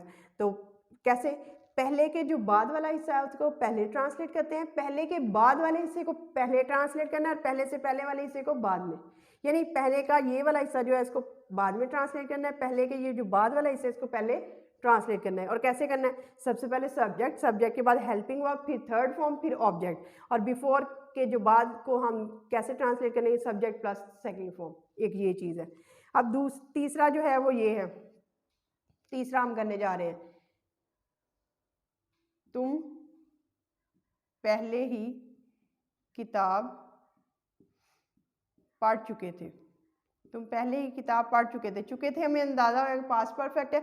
और यहाँ पे वेरिएशन क्या है, पहले ही, यहाँ पे क्या आ रहा है, पहले ही, तो सिंपल हैड के बाद ऑलरेडी लगा दें, हैड के बाद ऑलरेडी लगा दें। जैसे तुम, सबसे पहले subject you, had helping verb, फिर उसके बाद फॉर के बाद ऑलरेडी लगा दें, you had already red book, red a book, तुम पहले ही क्या कर चुके हो, किताब पढ़ चुके हो, हैड के बाद ऑलरेडी लगा दें। पहला हम लोगों ने देखा एक सेंटेंस का एक पार्ट हो सकता है, फिर हमने देखा कि सेंटेंस के 2 पार्ट्स भी हो सकते हैं। और उनको ट्रांसलेट करने का मेथड क्या है कि पहले के बाद वाले हिस्से को हम लोगों ने पहले ट्रांसलेट करना है, subject plus helping verb plus third form और ऑब्जेक्ट, और पहले के बाद वाले हिस्से में सब्जेक्ट प्लस सेकेंड फॉर्म। दूसरा जो इसका है उसके बाद पहले ही और हैड के फौरी बाद ऑलरेडी लगा दें। अगर इसकी जगह ये आता, तुमने पहले कभी ऐसी किताब, तुम पहले कभी ऐसी किताब नहीं पढ़ चुके थे, ऐसी किताब नहीं पढ़ चुके थे, तुम पहले ऐसी किताब नहीं पढ़ चुके थे, तुम पहले कभी ऐसी किताब नहीं पढ़ चुके थे। तो फिर यू हैड के फौरी बाद नेवर लगा देना है, यू हैड नेवर, पहले कभी, यू हैड नेवर रेड ऐसी किताब, सच बुक, यानी कि हम लोगों ने क्या किया, नेवर लगा दिया ऑलरेडी की जगह। अगर पहले ही हो तो ऑलरेडी, अगर पहले कभी नहीं तो फिर नेवर। स्टूडेंट्स अब हम इसको रिवाइज करते हैं टेंसेस को कंपैरिजंस के साथ। तो हम लोग देखते हैं कि परफेक्ट टेंस जो है वो ऐसा टेंस होता है जिसमें एक्शन जो है वो कंप्लीट हो चुका होता है, एक्शन जो है वो हमारा डन हो चुका होता है। और वर्ब की कौन सी फॉर्म आती है, थर्ड फॉर्म आती है, चाहे वो प्रेजेंट परफेक्ट है, पास्ट परफेक्ट है या फ्यूचर परफेक्ट है। दूसरी बात, और अगर हम इसकी पहचान देखते हैं तो उर्दू में होता है चुका है, चुकी है, चुके हैं, लिया है, ली है, लिए हैं। अगर पास्ट परफेक्ट देखते हैं तो चुका था, चुकी थी, चुके थे, लिया था, ली थी, लिए थे। अगर हम फ्यूचर परफेक्ट देखते हैं तो चुका होगा, चुकी होगी, चुके होंगे, लिया होगा, ली होगी, लिए होंगे। हेल्पिंग वर्ब चेंज होंगे, हैव और हैज़ की जगह अगर विल हैव और शैल हैव लगा दे तो जो फ्यूचर परफेक्ट बन जाएगा। अगर हैव और हैज़ की जगह जो है हैड लगा दे तो पास्ट परफेक्ट बन जाएगा। और इसके बाद अगर हेल्पिंग वर्ब के पूरी बाद नॉट लगा दें, हैव और हैज़ के बाद नॉट लगा दें तो प्रेजेंट परफेक्ट बन जाएगा। अगर हैड के बाद नॉट लगा दें तो पास्ट परफेक्ट बन जाएगा। और विल और शैल के बाद जो है हम नॉट लगा दें तो वो फ्यूचर परफेक्ट बन जाएगा। अगर दूसरी वेरिएशन, दूसरा मुख्तलिफ की बात करते हैं तो मुख्तलिफ या तो सेंटेंस का एक हिस्सा हो सकता है या सेंटेंस के दो हिस्से हो सकते हैं। अगर सेंटेंस के दो पार्ट्स हैं तो कैसे ट्रांसलेट करना है, जो पहले के बाद वाला हिस्सा है उसको पहले ट्रांसलेट करना है, जो पहले से पहले वाला हिस्सा है उसको बाद में करना है। कैसे, जो पहले के बाद वाला हिस्सा है उसको कैसे, सबसे पहले सब्जेक्ट आएगा, जैसे आई है हेल्पिंग वर्ब आएगा, और उसके बाद वर्ब की कौन सी फॉर्म आएगी, थर्ड फॉर्म, और अगर ऑब्जेक्ट है तो आएगा बिफोर के बाद subject plus second form, subject plus second form. तीसरी वेरिएशन, तुम पहले ही किताब पढ़ चुके थे, सिंपल हेल्पिंग वर्ब के फौरी बाद हैड के बाद ऑलरेडी लगाने से वो कंप्लीट हो जाता है। तुम पहले ऐसी किताब नहीं पढ़ चुके थे, पहले कभी आ जाए तो हैड के बाद नेवर, ऐसी सच। तो दिस इज़ आवर परफेक्ट, जिसमें हम लोगों ने देखा कि परफेक्ट में हमेशा काम मुकम्मल हो चुका होता है, एक्शन कंप्लीट हो चुका होता है, और वर्ब की थर्ड फॉर्म आती है। और अगर हम हैव और हैज़ की जगह हैड लगा दें तो पास्ट परफेक्ट बन जाता है। अगर हम हैव और हैज़ की जगह विल हैव और शैल हैव लगा दें तो फ्यूचर परफेक्ट बन जाता है। तो इसको ये भी टेंस जो है वो आपको समझ आ गया होगा। अब नेक्स्ट जो है वो हम करने जा रहे हैं परफेक्ट कंटिन्यूस, उसके बाद हमारे सारे टेंसेस कंप्लीट हो जाएंगे। और if you have any queries, अगर आपके जहन में कोई सा भी क्वेश्चन आता है, कोई सा भी क्वेश्चन आपके रेज होता है, तो you can ask me freely and you can contact me through inbox. तो अगर नेक्स्ट जो कैटेगरी हम करने जा रहे हैं वो है, जी स्टूडेंट्स, लास्ट जो कैटेगरी है वो हम करने जा रहे हैं और वो है परफेक्ट कंटिन्यूस टेंस। हम देखेंगे present perfect continuous, past perfect continuous और फ्यूचर परफेक्ट कंटिन्यूस में क्या डिफरेंस होता है। और ये परफेक्ट कंटिन्यूस क्या है कि ऐसा काम जो मुकम्मल भी है, और क्योंकि हम लोगों ने परफेक्ट मुकम्मल भी है और ये जारी भी है। हम लोगों ने देखा कि परफेक्ट में हम लोग कौन सी फॉर्म लगाते हैं, थर्ड फॉर्म। परफेक्ट टेंस जो है वो कभी भी थर्ड फॉर्म के बगैर कंप्लीट नहीं होता, लेकिन ये भी कंडीशन है कि कंटिन्यूस टेंस जो है वो फोर्थ फॉर्म के बगैर कंप्लीट नहीं होता। हम लोगों ने ये ऑब्जर्व किया है टेंसेस करते हुए कि परफेक्ट जो है उसकी पहचान क्या है, थर्ड फॉर्म के बगैर फ्यूचर परफेक्ट टेंस कंप्लीट नहीं होता। और कंटिन्यूस कौन सा है, फोर्थ फॉर्म। कंटिन्यूस टेंस जो है वो फोर्थ फॉर्म के बगैर, आईएनजी वाली फॉर्म के बगैर कंप्लीट नहीं होता। अगर हम परफेक्ट यहाँ पे देखते हैं तो थर्ड फॉर्म के बगैर कंप्लीट नहीं होता, थर्ड फॉर्म के बगैर मुकम्मल नहीं होता। और कंटिन्यूस जो है वो फोर्थ फॉर्म आईएनजी वाली फॉर्म के बगैर कंप्लीट नहीं होता। हम लोगों ने स्टूडेंट्स ये देखना है कि फिर कैसे कैसे मुमकिन है, how is it possible that कि थर्ड फॉर्म और फोर्थ फॉर्म एक ही टेंस में हो जाए। थर्ड फॉर्म और फोर्थ फॉर्म जो है वो एक ही टेंस में हम लोग लगा दें, तो इज़ इट पॉसिबल। हम लोग ये सारा कुछ क्रैक आउट करने जा रहे हैं, ये सारा कुछ हम एम्बिग्विटीज को जो है वो सॉल्व करेंगे, लेकिन लाइवली होके करेंगे, ठीक है। तो हम लोग देखेंगे कि परफेक्ट की थर्ड फॉर्म भी आएगी, कंटिन्यूस की फोर्थ फॉर्म भी आएगी और लॉजिकली आएगी, और हम इसको सम अप कैसे करेंगे, हम सारा सिनेरियो जो है उसको कैसे सम अप करेंगे। तो स्टूडेंट्स स्टे ट्यून्ड। अच्छा जी, अब ये है फ्यूचर की पहचान क्या होती है स्टूडेंट्स, गा, गी, गे। पास्ट की पहचान था, थी, थे। अगर हम प्रेजेंट की पहचान देखते हैं तो है, हैं और हूँ, है, हैं और हूँ। फ्यूचर की पहचान गा, गी, गे। पास्ट की पहचान था, थी, थे। प्रेजेंट की पहचान है, हूँ। और क्या होगा? रहा होगा, रहा होगा, रही होगी, रहे होंगे। रहा था, रही थी, रहे थे। स्टूडेंट्स अब आप गौर कर रहे हैं कुछ, और आप लोगों ने अटेंटिव होकर देखना है कि ये हम क्या कर रहे हैं। रहा है, रही है और रही है। स्टूडेंट्स फिर क्या डिफरेंस है? हम लोगों ने सिंपल कंटिन्यूस में भी तो रहा, रही, रहे। तो स्टूडेंट्स अब आप लोगों ने ये डिफरेंस जो है वो याद रखना है कि एक सिंपल कंटिन्यूस टेंस जैसे फ्यूचर कंटिन्यूस हो गया, प्रेजेंट कंटिन्यूस हो गया, पास्ट कंटिन्यूस, और फ्यूचर परफेक्ट कंटिन्यूस में पास्ट परफेक्ट एंड फ्यूचर, सिर्फ कंटिन्यूस टेंस में और परफेक्ट कंटिन्यूस टेंस में क्या डिफरेंस होता है? ऐसा कौन सा डिफरेंस है जिसकी वजह से वो प्रेजेंट कंटिन्यूस से प्रेजेंट परफेक्ट कंटिन्यूस बन जाता है? ऐसा कौन सा डिफरेंस है जिससे पास्ट कंटिन्यूस से वो पास्ट परफेक्ट कंटिन्यूस बन जाता है? और ऐसी कौन सी बात है जिसकी वजह से फ्यूचर कंटिन्यूस जो है वो फ्यूचर परफेक्ट कंटिन्यूस में चेंज हो सकता है? तो स्टूडेंट्स बात करते हैं हम लोग जी। मैं किताब पढ़ रहा हूँ। मैं किताब 2 घंटे से पढ़ रहा हूँ। स्टूडेंट्स गौर करें, मैं किताब पढ़ रहा हूँ और मैं किताब 2 घंटे से पढ़ रहा हूँ। इस टेंस में हम लोगों ने, इस स्ट्रक्चर में हम लोगों ने जब टाइम का जिक्र नहीं किया तो ये सिंपल प्रेजेंट है, सिंपल प्रेजेंट कंटिन्यूस है, सिंपल प्रेजेंट कंटिन्यूस है। लेकिन जैसे ही हमने टाइम का जिक्र किया 2 घंटे से, 3 घंटे से, 4 घंटे से, 4 साल से, जब हम टाइम का जिक्र करेंगे तो वो परफेक्ट कंटिन्यूस हो जाएगा। बात अगर टाइम का जिक्र नहीं है, मैं किताब पढ़ रहा था, मैं 4 साल से किताब पढ़ रहा हूँ, मैं किताब पढ़ रहा था, मैं 4 साल से किताब पढ़ रहा था। तो जब हम टाइम का जिक्र करते हैं, वक्त का जिक्र करते हैं और वो कंटिन्यूटी में रहता है, जारी में रहता है, तो वो परफेक्ट कंटिन्यूस होता है।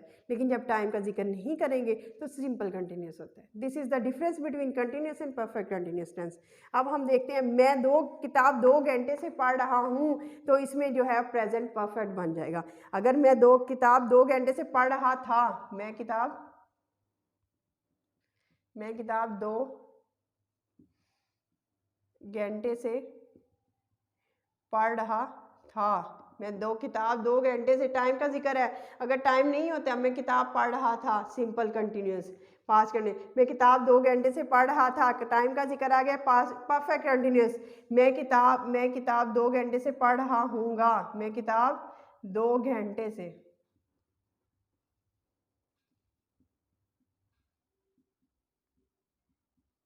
मैं किताब 2 घंटे से पढ़ रहा हूँगा। जब 2 घंटे से टाइम का जिक्र आया तो परफेक्ट कंटिन्यूस हो गया। अब हम देखेंगे स्ट्रक्चर क्या है, परफेक्ट कंटिन्यूस का स्ट्रक्चर क्या है, पहले इसको ट्रांसलेट कर लेते हैं, उसके बाद हम स्ट्रक्चर देखेंगे।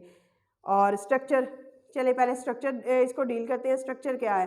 स्टूडेंट जितने भी टेंसेज एक्टिवाइज किए हैं, सबसे पहले क्या आएगा? सब्जेक्ट, सब्जेक्ट के बाद हेल्पिंग वर्ब, और कितने हेल्पिंग वर्ब हैं? 2 हेल्पिंग वर्ब हैं, हैज़ बीन और हैव बीन, हैज़ बीन और हैव बीन। उसके बाद कंटिन्यूस के लिए हमेशा कौन सी फॉर्म आती है? 4th फॉर्म, और सबसे एंड में हमारा ऑब्जेक्ट आएगा। अब स्टूडेंट्स आप लोगों ने ये गौर करना है कि हमने कहा था परफेक्ट के लिए 3rd फॉर्म जरूरी है, परफेक्ट के लिए 3rd फॉर्म जरूरी है, और हैज़ और हैव ओरिजिनल हेल्पिंग वर्ब है। तो ये फिर बीन क्या है? What is been? What is the function of been here? Been क्या है? तो स्टूडेंट्स आप लोग ये याद रखिएगा कि बी जो है वो 1st फॉर्म होती है, वॉज 2nd फॉर्म होती है, और बीन जो है वो 3rd फॉर्म है। And here been is the 3rd form, और 3rd फॉर्म जो है वो हमेशा परफेक्ट को क्राइटेरिया पूरा करती है। आप लोगों को समझ आई होगी कि हैज़ और हैव बीन हम कहते हैं। अक्सर हम लोगों ने ग्रामर में पढ़ा होगा कि हैज़ और हैव बीन के बाद 4th फॉर्म और ऑब्जेक्ट। हम शुरू से सारी यही पढ़ते आ रहे हैं, हैज़ बीन और have been plus 4th form और ऑब्जेक्ट। और माइंड में ये बात स्ट्रक की कि हैज़ और हैव तो ओरिजिनल हेल्पिंग वर्ब है, तो बीन क्या है? अगर परफेक्ट है तो 3rd फॉर्म कहाँ है? तो फिर एनालिसिस करने से ये बात समझ आई कि बीन जो है वो थर्ड फॉर्म है। कैसे? बी फर्स्ट फॉर्म है, वाज सेकंड फॉर्म और बीन थर्ड फॉर्म, और बीन यहाँ पे थर्ड फॉर्म के तौर पे यूज हो रही है, हेल्पिंग वर्ब नहीं है। हेल्पिंग वर्ब हैज और हैव है प्रेजेंट का, लेकिन been as a third form, उसके बाद फोर्थ फॉर्म, फिर उसके बाद ऑब्जेक्ट। इसके अगर हम इसका स्ट्रक्चर देखते हैं स्टूडेंट्स, फ्यूचर परफेक्ट का स्ट्रक्चर देखते हैं तो इसका स्ट्रक्चर क्या होगा? सबसे पहले सब्जेक्ट, सब्जेक्ट के बाद हेल्पिंग वर्ब, और स्टूडेंट सिर्फ इसका एक हेल्पिंग वर्ब है, had been plus fourth form. कौन सी फॉर्म? Fourth form. एंड में हमारा आएगा ऑब्जेक्ट। और यहाँ पे भी बीन क्यों यूज हुआ है? As a third form. क्यों? क्योंकि यहाँ पे परफेक्ट है, परफेक्ट। और अगर हम इसका स्ट्रक्चर देखते हैं स्टूडेंट्स आप लोगों को टेंसेज होप उम्मीद है कि ऐसी अच्छी सी अंडरस्टैंडिंग डेवलप हो चुकी होगी। सब्जेक्ट प्लस हेल्पिंग वर्ब, और इसके दो हेल्पिंग वर्ब है, शैल हैव बीन और will have been. Shall have been और विल हैव बीन। अब स्टूडेंट्स बहुत सी बातें हैं जो यहाँ पे हम लोगों ने गौर करनी है। शैल हैव बीन और विल हैव बीन, एक दफ़ा अंडरस्टैंडिंग डेवलप हो जाए फिर वो रेज नहीं होती। हम लोगों ने ये गौर किया कि शैल और विल के साथ तो हम फर्स्ट फॉर्म लगाते हैं, शैल और विल के साथ फर्स्ट फॉर्म, परफेक्ट के साथ थर्ड फॉर्म, कंटिन्यूस के साथ फोर्थ फॉर्म।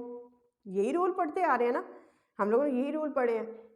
शैल और विल आएगा तो फर्स्ट फॉर्म, परफेक्ट आएगा थर्ड फॉर्म, कंटिन्यूस आएगा फोर्थ फॉर्म। हम कह रहे थे कि थर्ड और फोर्थ फॉर्म इकट्ठी नहीं आ सकती। अब ये क्या बात हुई?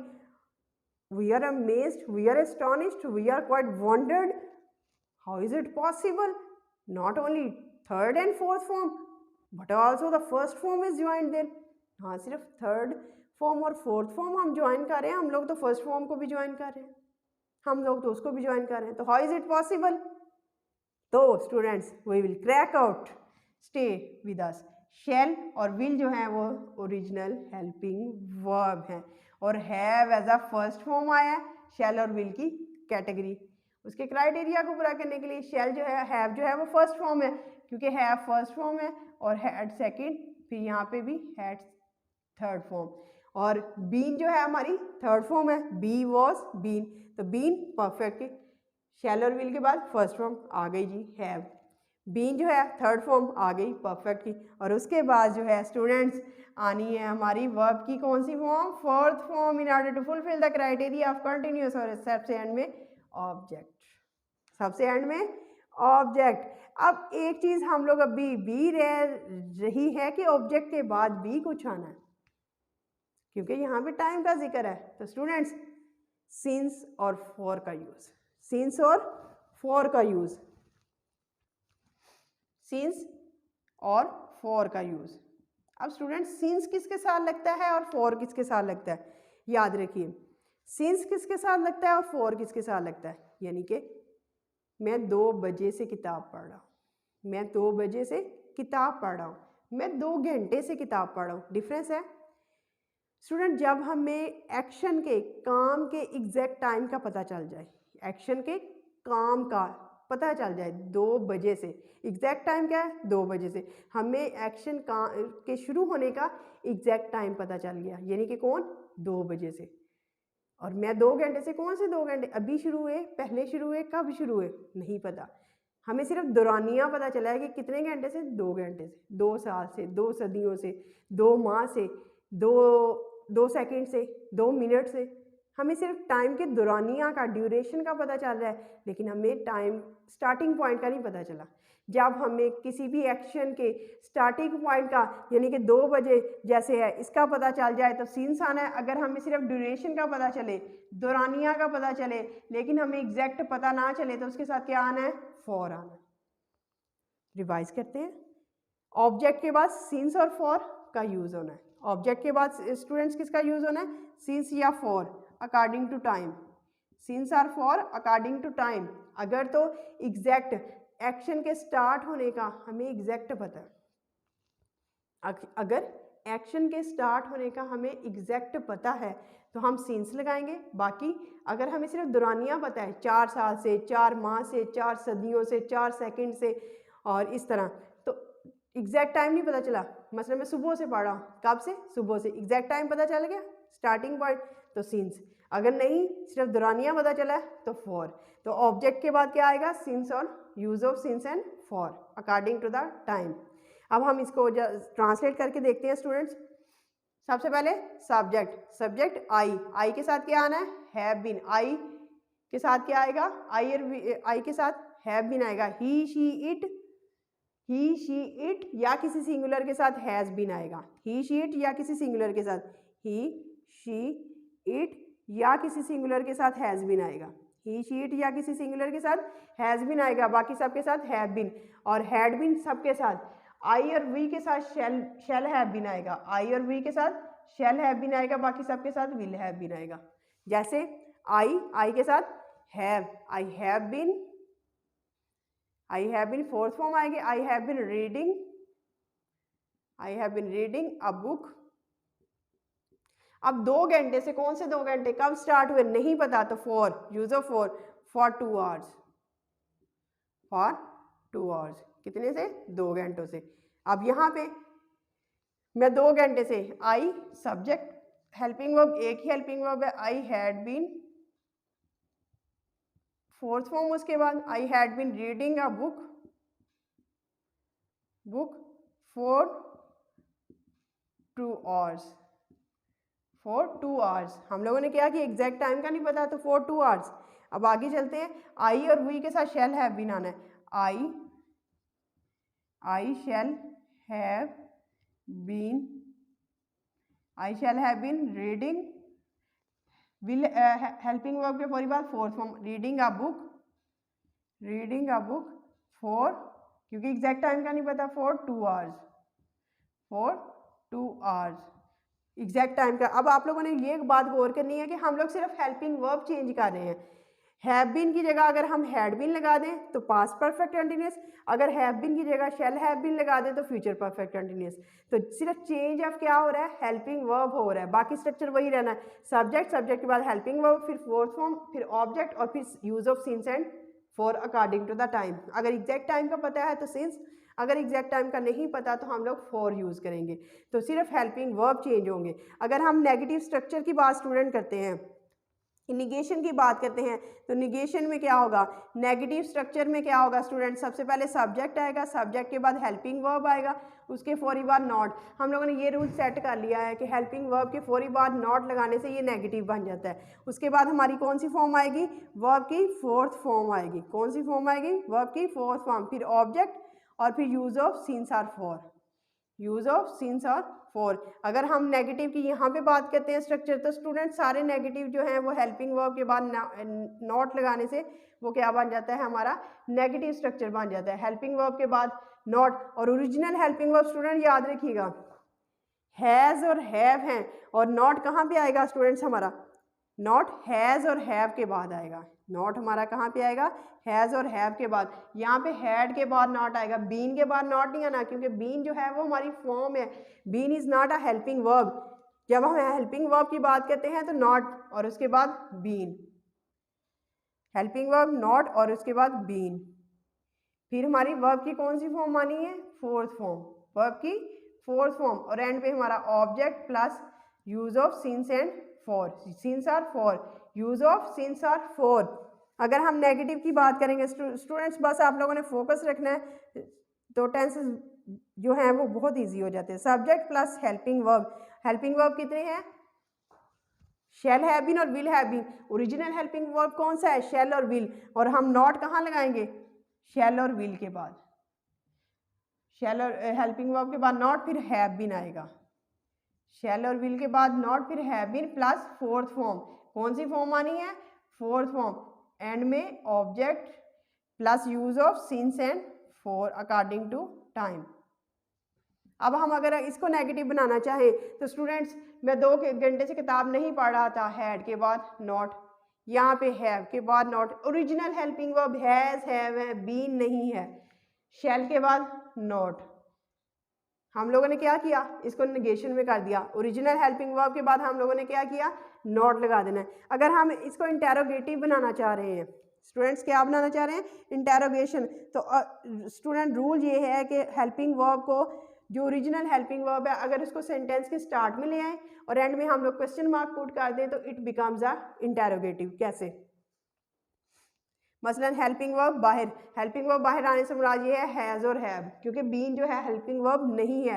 Helping verb plus subject plus जो है बीन, और उसके बाद वर्ब की कौन सी फॉर्म स्टूडेंट्स?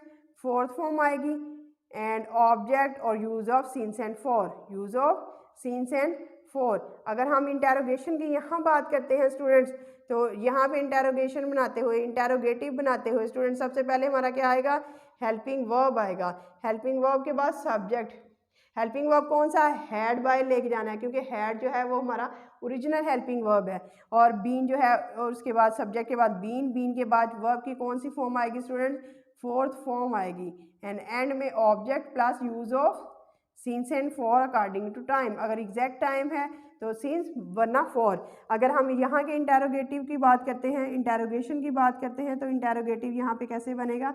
सबसे पहले हमारा आ जाएगा हेल्पिंग वर्ब आएगा, हेल्पिंग वर्ब के बाद सब्जेक्ट, सब्जेक्ट के बाद जो है वो बीन आएगा, क्योंकि have been, sorry have been आएगा, क्योंकि हमारा जो ओरिजिनल हेल्पिंग वर्ब है वो शैल और विल है। अगर सेंटेंस के स्टार्ट में जाएंगे तो शैल और विल जाएंगे, और सब्जेक्ट के बाद आएगा हैव बीन प्लस वर्ब की कौन सी फॉर्म आएगी? हमारी फोर्थ फॉर्म आएगी, और एंड में object plus use of since and for, since and for according to the situation और क्वेश्चन मार्क्स। स्टूडेंट एंड में क्वेश्चन मार्क लाजमी पुट करना है। और अगर फॉर एग्जांपल क्या मैं 2 घंटे से किताब पढ़ रहा हूँ, तो हैव को सेंटेंस से बाहर ले जाएं, एंड में क्वेश्चन मार्क। मैं 2 घंटे से किताब पढ़ रहा था, हैड को सेंटेंस से बाहर, एंड में क्वेश्चन मार्क। मैं 2 घंटे से किताब पढ़ रहा हूँ का शेल और विल को सेंटेंस से बाहर और एंड में क्वेश्चन मार्क पुट करना है। तो स्टूडेंट्स अब हम लोग जो हैं वो इसको रिवाइज करते हैं टेंस को, कि ये टेंस कैसे रिवाइज होगा। तो टेंस कुछ इस तरह रिवाइज होगा कि परफेक्ट कंटिन्यूस टेंस जो है स्टूडेंट्स, ऐसा टेंस होता है जिसमें, और perfect continuous simple continuous tense में क्या डिफरेंस होता है कि इसमें टाइम का जिक्र नहीं होता। सिंपल कंटिन्यूस में टाइम का जिक्र नहीं होता, और परफेक्ट कंटिन्यूस में हमेशा टाइम का जिक्र होता है। मतलब मैं किताब पढ़ रहा हूँ और मैं 2 घंटे से किताब पढ़ रहा हूँ, पहले वाले टेंस में जो है वो सेंटेंस में टाइम का जिक्र नहीं है, तो वो सिंपल कंटिन्यूस प्रेजेंट कंटिन्यूस है। लेकिन मैं 2 घंटे से किताब पढ़ रहा हूँ, यहाँ पे टाइम का जिक्र है, it becomes a perfect continuous. और स्टूडेंट्स मज़े की बात ये है कि यहाँ पे परफेक्ट के लिए थर्ड फॉर्म लगती है, कंटिन्यूस के लिए कौन सी फॉर्म लगनी है?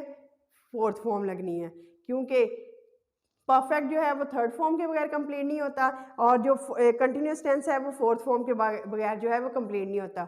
अगर हम स्ट्रक्चर की बात करते हैं, सबसे पहले सब्जेक्ट आएगा, सब्जेक्ट के बाद हेल्पिंग वर्ब। प्रेजेंट में 2 हेल्पिंग वर्ब है, हैज़ बीन और हैव बीन।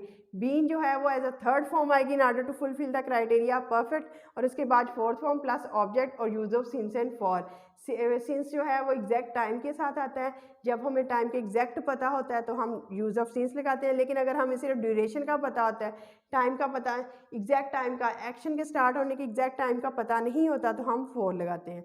नेगेटिव बनाने के लिए ओरिजिनल हेल्पिंग वर्ब के बाद हम लोग नॉट लगाते हैं। जैसे यहाँ पे हैज़ और हैव है, तो हैज़ और हैव के बाद नॉट, यहाँ पे हैड है उसके बाद नॉट, यहाँ पे शैल और विल के बाद नॉट आएगा, क्योंकि हैव बीन और यहाँ पे बीन जो है वो एज अ फॉर्म आए हैं। अगर हम इंटेरोगेटिव की बात करते हैं, तो ओरिजिनल हेल्पिंग वर्ब यहाँ पे हैज़ और हैव है, उसको सेंटेंस से बाहर लगा दें, एंड में क्वेश्चन मार्क पुट कर दें। यहाँ पे हैड है, उसको सेंटेंस से बाहर ले जाए एंड में क्वेश्चन मार्क लगाने से, और यहाँ पे शैल और विल है, उसको एंड स्टार्ट में लगाने से और एंड में क्वेश्चन मार्क पुट करने से जो है वो हमारा इंटेरोगेटिव बन जाता है। स्टूडेंट्स इस सारे सेशन के बाद अभी एक्टिवाइज का हमारा स्ट्रक्चर जो टेंसेस कंप्लीट किए हैं, और इस सारे स्ट्रक्चर के बाद एक बात जो वाजे हो जाती है कि ये जो टेंसेस हम करते हैं वो लॉजिक बेस्ड होते हैं, वो रीज़न बेस्ड होते हैं। विदाउट लॉजिक कोई चीज़ नहीं होती। तो इस टेंसेस को कंप्लीट करने के बाद मुझे इतनी उम्मीद है कि आप लोगों को टेंसेस अच्छे से आ चुके होंगे। नेक्स्ट जो है वो हम जर्नी आप कंप्लीट करेंगे, जर्नी शुरू करेंगे, स्टार्ट करेंगे, वो होगा पैसिव वॉइस का। पैसिव वॉइस को भी हमें इस तरह लॉजिक के साथ चलते जाएंगे, इस तरह हम एक एक करके सारे इंग्लिश ग्रामर के सारे रूल्स को जो है वो क्रैक आउट करेंगे, इनको हम सॉल्व करेंगे। सारी रीडर्स, सारी पजल जो है वो इंग्लिश लिटरेचर या लैंग्वेज में कोई भी ऐसी ग्रामर में नहीं रहेगी जो हम सॉल्व नहीं करें। तो thank you so much for watching this video. If you have any question or any queries, you can ask me freely through messaging me or inbox me. Thank you so much.